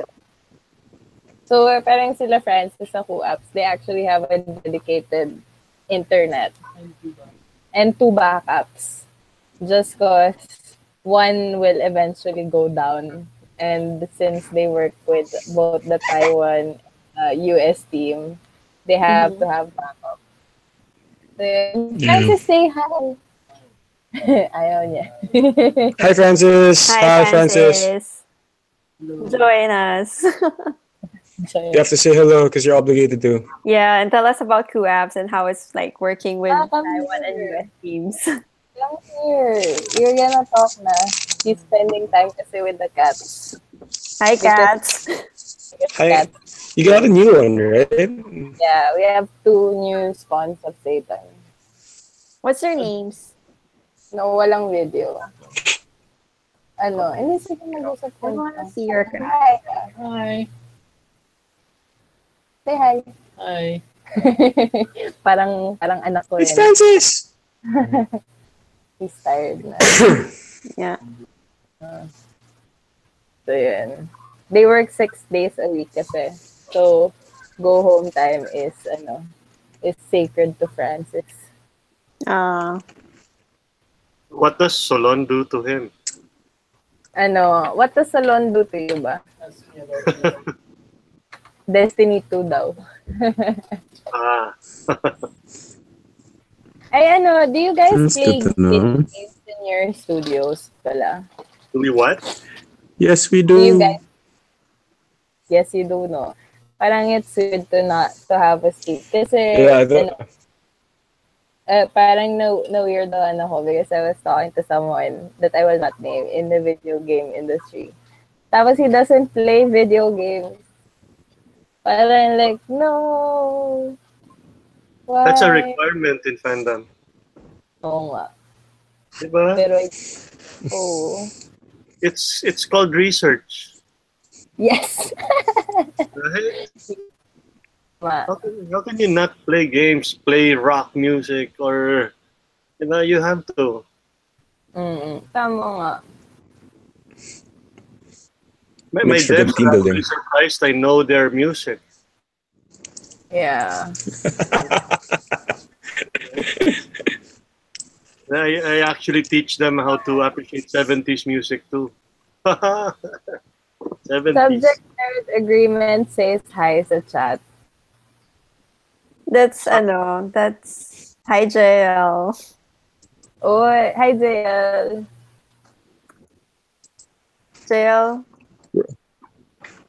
JL sadly can't join us because of corporate. Oh, sad. Yeah. Grabe no, they have to go through so much. Parang I tried to get a quote dati from Ubisoft for an article. The article never got published because they never gave a quote. But I was one. Tapos, as in, I was, kasi everybody knew that some of the assassins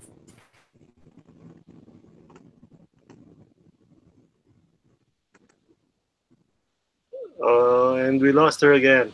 I thought, did we lose Gwen or did Ubisoft blip her out?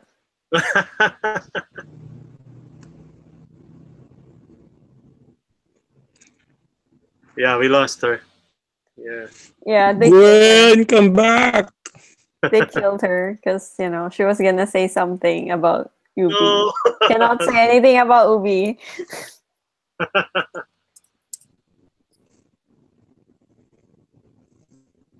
Okay, yeah, so she left. Oh man.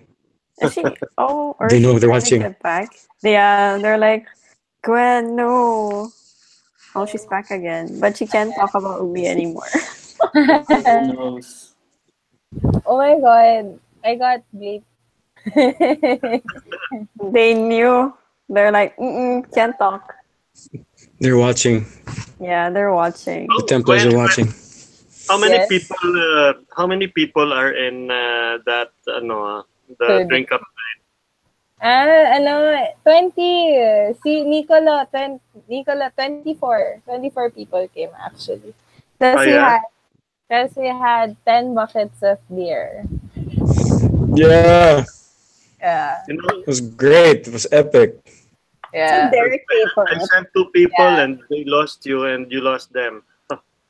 Yeah, and then we were nung during that night. Pero kasi sabi mo, diba, they had friends there. Kasi the place is kind of tapos everybody was talking to everybody else. So it was pretty chill naman.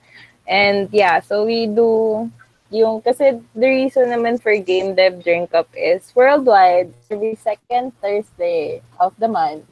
Parang si Grant of the IGDA Foundation started this, I think, in San Francisco yata, or Los Angeles, one or the other. Tapos, he started to ask a lot of people worldwide to start drinking. Si Joe Santos, who's Filipino in Circuit Unity, came here. Tapos he's like, you guys drink? And we're like, yeah. So, A lot. can you a lot. We're normal people. Tapos, ayun. So, Lay and I are the ones he approached to start it. So, every second Thursday, we just find like a super cool bar in the city. And then we drink. Tapos, so people chill. Wala siyang agenda and stuff. It's for people to make friends and have fun. Tapos, it's interesting when parang akala ko magkakilala na yung mga tao. Tapos, hindi pala sila magkakilala. Parang ina-assume ko na everybody knows everybody else. Apparently, di pala. Igda is growing. Yes, we are. Oh, so we actually have to put some sort of agenda soon to those drink up nights. Sayang eh. Di, bawal. Bawal talaga. The intention talaga is an avenue. Kasi the problem that si Grant uh, thought of was that di ba during networking events, it's always palitan ng business cards, tapos Yeah. wala nang personal relationship yung mga tao. So he wants that na people can still be competitors but friends. Which Then is not an agenda. Maybe we should have a framework for how the event is run, so that people actually mingle. yeah. Yeah, I think Yeah. that's a Shy gave that. Yeah, we Shy have gave to that. we have to hide Normally, somewhere. normally we force people na, hey you, tsaka ikaw, like you both like Earthbound, Ganun. talk. Speed Ganun. dating. Speed Oo. Like, Can you like, imagine a speed dating event? Yeah, And puro guys. I'm looking for developers, diba? So it Oh could be a yeah. recruitment thing. It doesn't have to be na, hi, I like the color of your hair. I like long walks. I love long walks by the beach and Yeah. watching net na notebook. Parang, so, okay na, pwede na. Pwede naman, yeah, we could do it kasi it's also hard. Tapos, pero like we found a couple of devs then na we didn't know existed. Parang yung isa si Kenny came in, he didn't know anybody, tapos like nag-message lang siya sa page. And then, yun, parang si Solo, and tapos he was doing virtual reality stuff. Turns out, boss pala siya ng isang kabarkada namin. So parang kami like, oh, ikaw pala yung boss. There you go. So parang it's super interesting just to see everybody. And at least it's every second Thursday of the month. Next Doing month, their thing. up north naman, para we can habaneros. We can habaneros. Ah. Lechon. Lechon. Yes. It's the best Yeah. lechon. Oh my Not god. lechon if you remove the fats. No, it's healthy. No, don't Yes. remove the fats. Eat it. Yes. Yeah, it's healthy. I can always find somebody who would love to get the fats that I have not touched. Eat So the fats. Right here. Yeah. Yeah. My son wants to go back also. Yes, Really good habanero. choice. Yeah.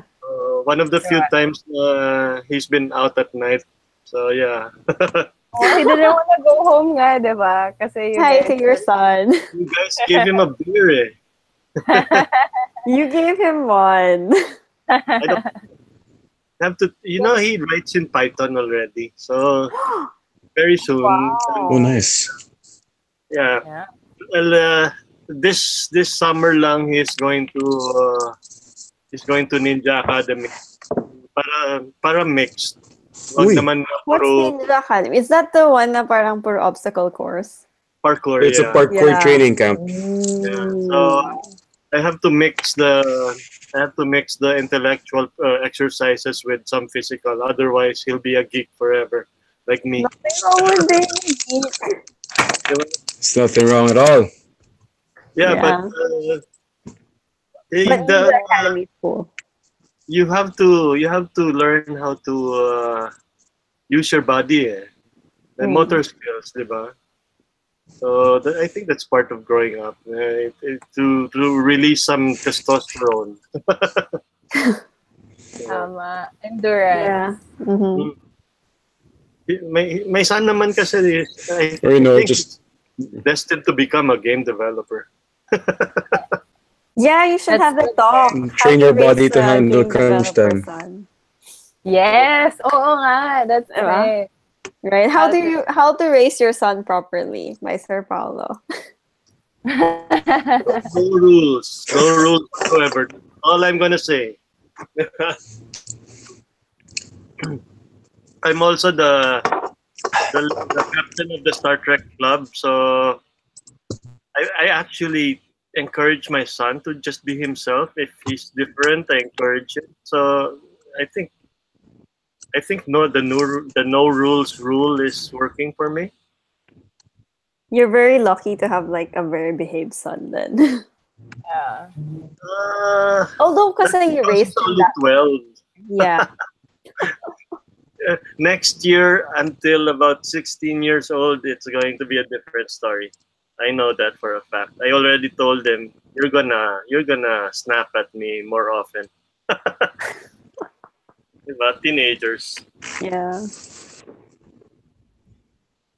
Fun naman. Parang, I don't know. I don't want kids. So I know, I'm gonna raise game dev cats na lang. Yeah. Teach the little cats how to type. Si Evie na lang. Code. Poster child.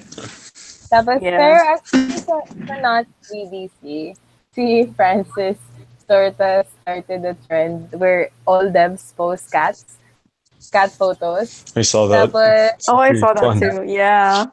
tapos sobrang daming, parang it's amusing lang how many game developers actually have cats. Kasi, feeling ko, they're less demanding of time. Parang in the real world, diba? Everybody loves corgis or in the I love internet. corgis. Tapos, pero kasi dogs are so high energy and demanding of love and affection. Tapos cats are just Yes, they are.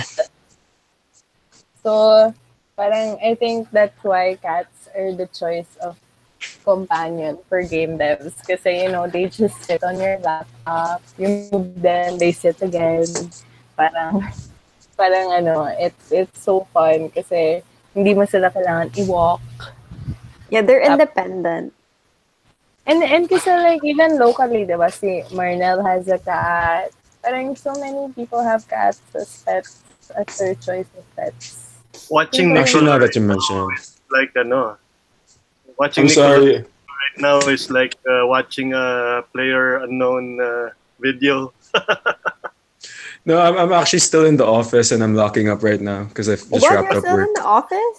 Wow. Yeah. Yeah. I know. I teach class in the morning and then I work late at night. Ikaw naman yung commute.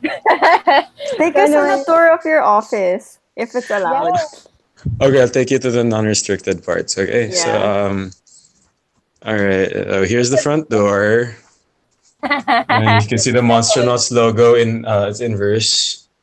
Oh, I actually And, got the Monster Nuts t-shirt from you guys during Casual Connect, and that's what Oh, I yeah. wear to sleep because it's comfy. Meron pa? Yeah, I think they probably have. Do you still have t-shirts? It's super like nice material t-shirt. They brought a whole bunch to GDC, so I'm not sure if there are any left. Oh, Yeah, because our CEO and our marketing guys, they're there right now. yeah. Okay, so okay, this is the pantry. Damn, that office is huge. Where it are only you looks based? huge. Is it in We're Rodriguez?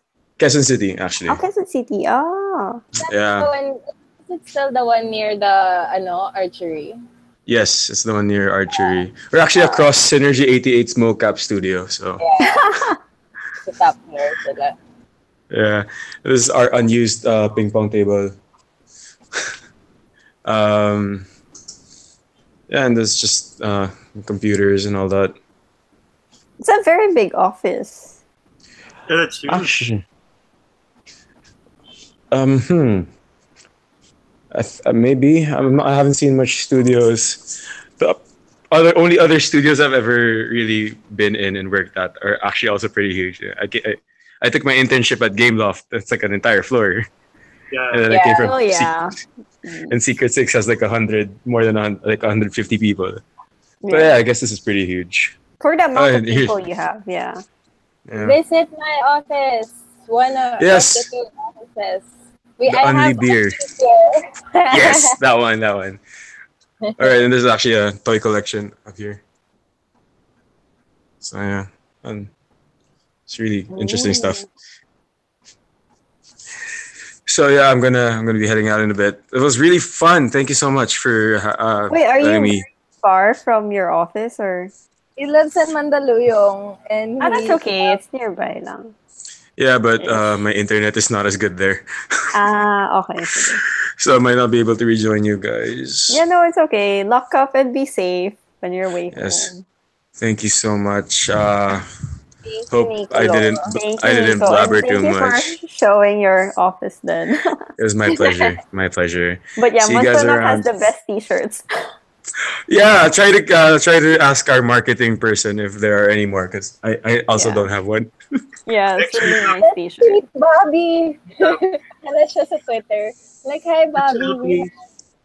na you So have to. yeah, I'll tweet him later.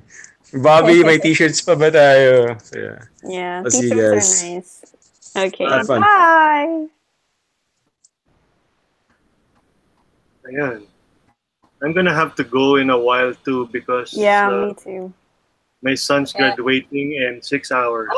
Congratulations! Finally, high school. Yeah, 6 Oh, more years. wow. Oh my Yeah. God, K-12 na siya. So What stressful. again? K-12 na. Naabutan ng K-12. I guess yeah. He's only grade 6, Yeah. so he's actually looking forward to it. Because I taught him the way I learned. Uh, Whatever school you go to, you just learn what you want to learn on the side. uh Yeah, that's true. Kasi parang if school bores him, then he could actually learn stuff on the side para he's more prepared. And Yes. I think that's generally how most of us learn. Game development din naman na parang it's self-learning, especially with how fast technologies change. Na parang, I remember nung college, Unity 2 pa lang, tapos wala pang water system, and you actually had to write it na just to make fancy water. And now, parang it's just parang prefab na lang siya. Tapos you just apply whatever texture and whatever na it's literally clicks of a button na lang. So, parang, and I wouldn't know any of that if I didn't actually try it out and check it. So, sobrang grabe. We were actually discussing that earlier, no? And Mhm. from when I was, not where, from when I was, there was no name for this. Oh yeah, that's true. Game development, huh?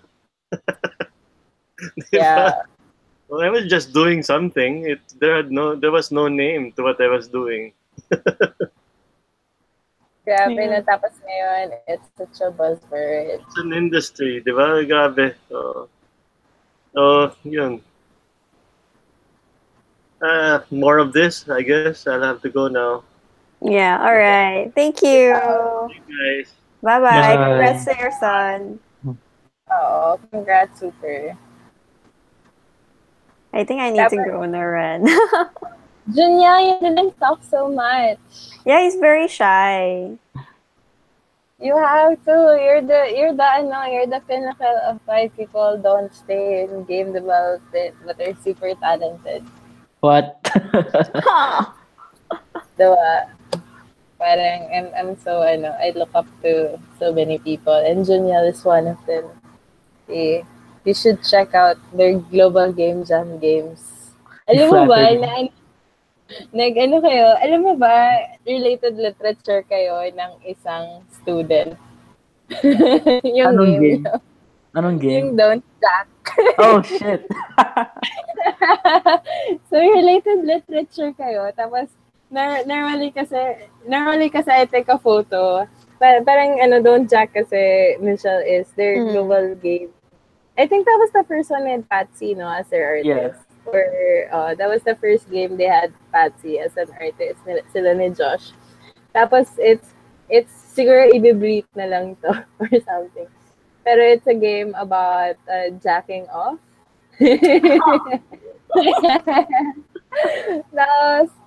Tapos Okay, what was the topic about? Na naging related lit sila. I can't remember. Ay, hindi. For the students. What was that game? Sa EPC yun eh. Yung solo lang siya. It was bullying. So parang so the other related literature were Undertale. Kasi parang the game is that, and the thing kasi is with students, I encourage them to make local games the related literature.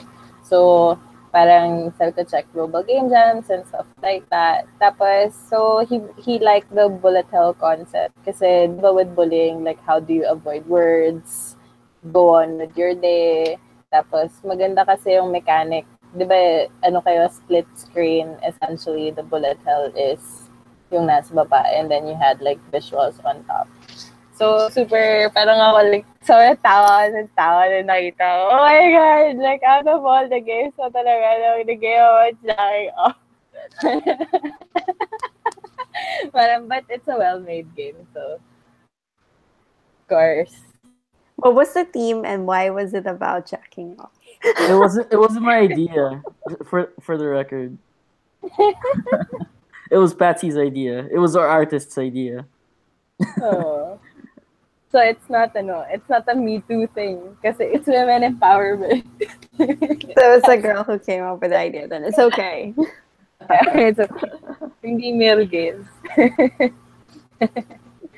Pero yun, parang it's so much, wala lang, it's interesting. Kasi right now, people are starting to reference like Shots Fired, Wild Season, tapos Hugot, so even the board game community, which is actually super big na. Sayang Toby couldn't join us kasi Toby actually won an award sa Gen Con for like indie breakout for his RPG na Single Moment, which is amazing, and you can buy it sa drive-thru RPG. Nag-plug na lang eh.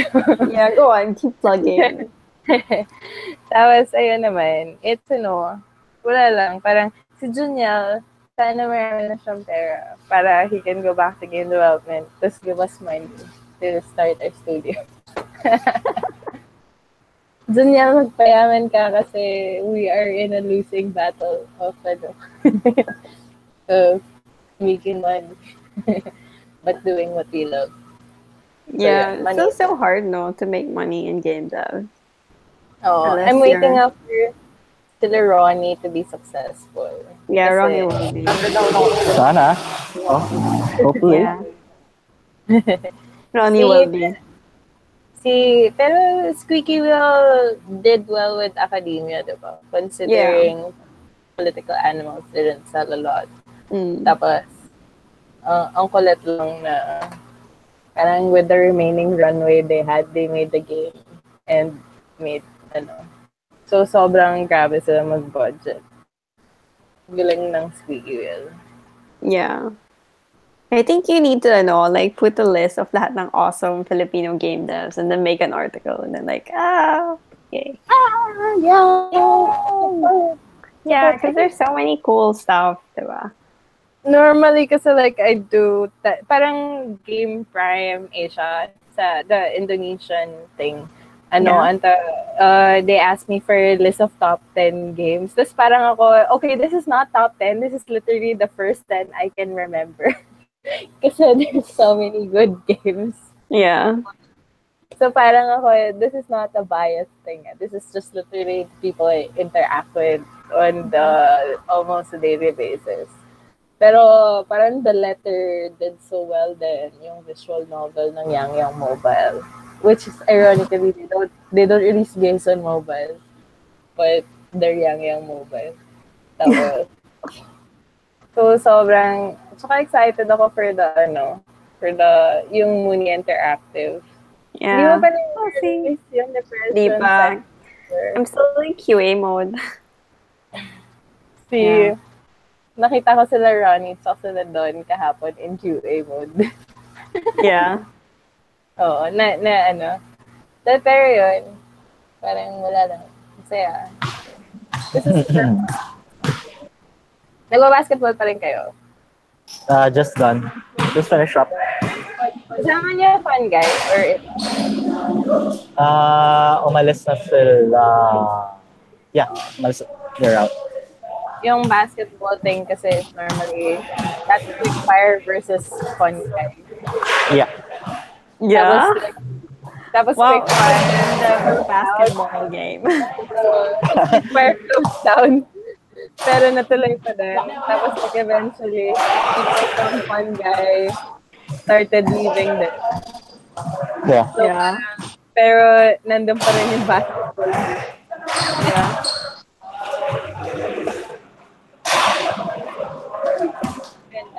Oo nga, it's 12 na. Yeah. We should all, tapos it's 2 a.m. here, no, in Australia. Yeah, it's actually 2:45 because I'm in Adelaide. So it's like Oo weird. nga pala. But it's okay, yeah. Reply ka kay ano, kay Emilia so that she could introduce you to other local game devs in Adelaide. Yeah. But she's in GDC right now, I think. Yeah. Yeah. But I'll be here for a while, so it's okay. Oh, you guys could meet up. She's adorable, super. Yeah, cool. It's Tapos kind ang of dami pala. interesting nga eh. Like, they have Madaming dyan. for each Oh. place. Like, IGNA Sydney, IGNA Melbourne, IGNA, like, South Australia and stuff. So cool. But everybody's in the IGDA Melbourne group. Yeah, I feel like everybody's in Melbourne. I need to go to Melbourne. You should. Let us Yeah. visit there. Yeah, I think I'll visit Melbourne. So fun. They're so supportive. And grabe. They have like a free play festival nga, diba? That's an online thing lang din. They also have it's an online and I think there's also a physical one. Yeah. Okay. I think Yeah, I it's think so. Yeah. same next week yata, yung free play festival. Yeah, I think so. April na ba next week? Hindi, March 26 to 29 yata, last I checked. Oh yeah, cool. Hmm. So, yeah. So many events, so little time. Yeah, and it's so cute. Like the Not GDC and the No Mo FOMO, they're also like based in Australia and New Zealand. Oo nga, actually. Yeah. Si Lucy. At so si Marcus in Germany naman. Oh yeah. Si Mark. Mm. Super fun. Yan. Sige. I think we should wrap up na. Wrap up. Sobrang Sleepy shy na. naman. Tulog na. Tulog na. Work pa. Code pa. Yeah, you guys still have work tomorrow? Yeah. Yes. So Hanggang Wednesday lang pala. Yeah. Hanggang Thursday. Wala kaming work pag Friday. Ah, nice. Yun yung role ko. Para Friday is me day. I can do whatever shit I want. Yeah, Wow. which is good then. Well, she's the boss now kasi. Hashtag girl boss. Yeah, hashtag girl boss, hashtag Fridays, beer Fridays every day. Joke. Hindi, that's why Thursdays yung drink up para kahit lasing ng ng Friday. Okay lang. You just sleep it off.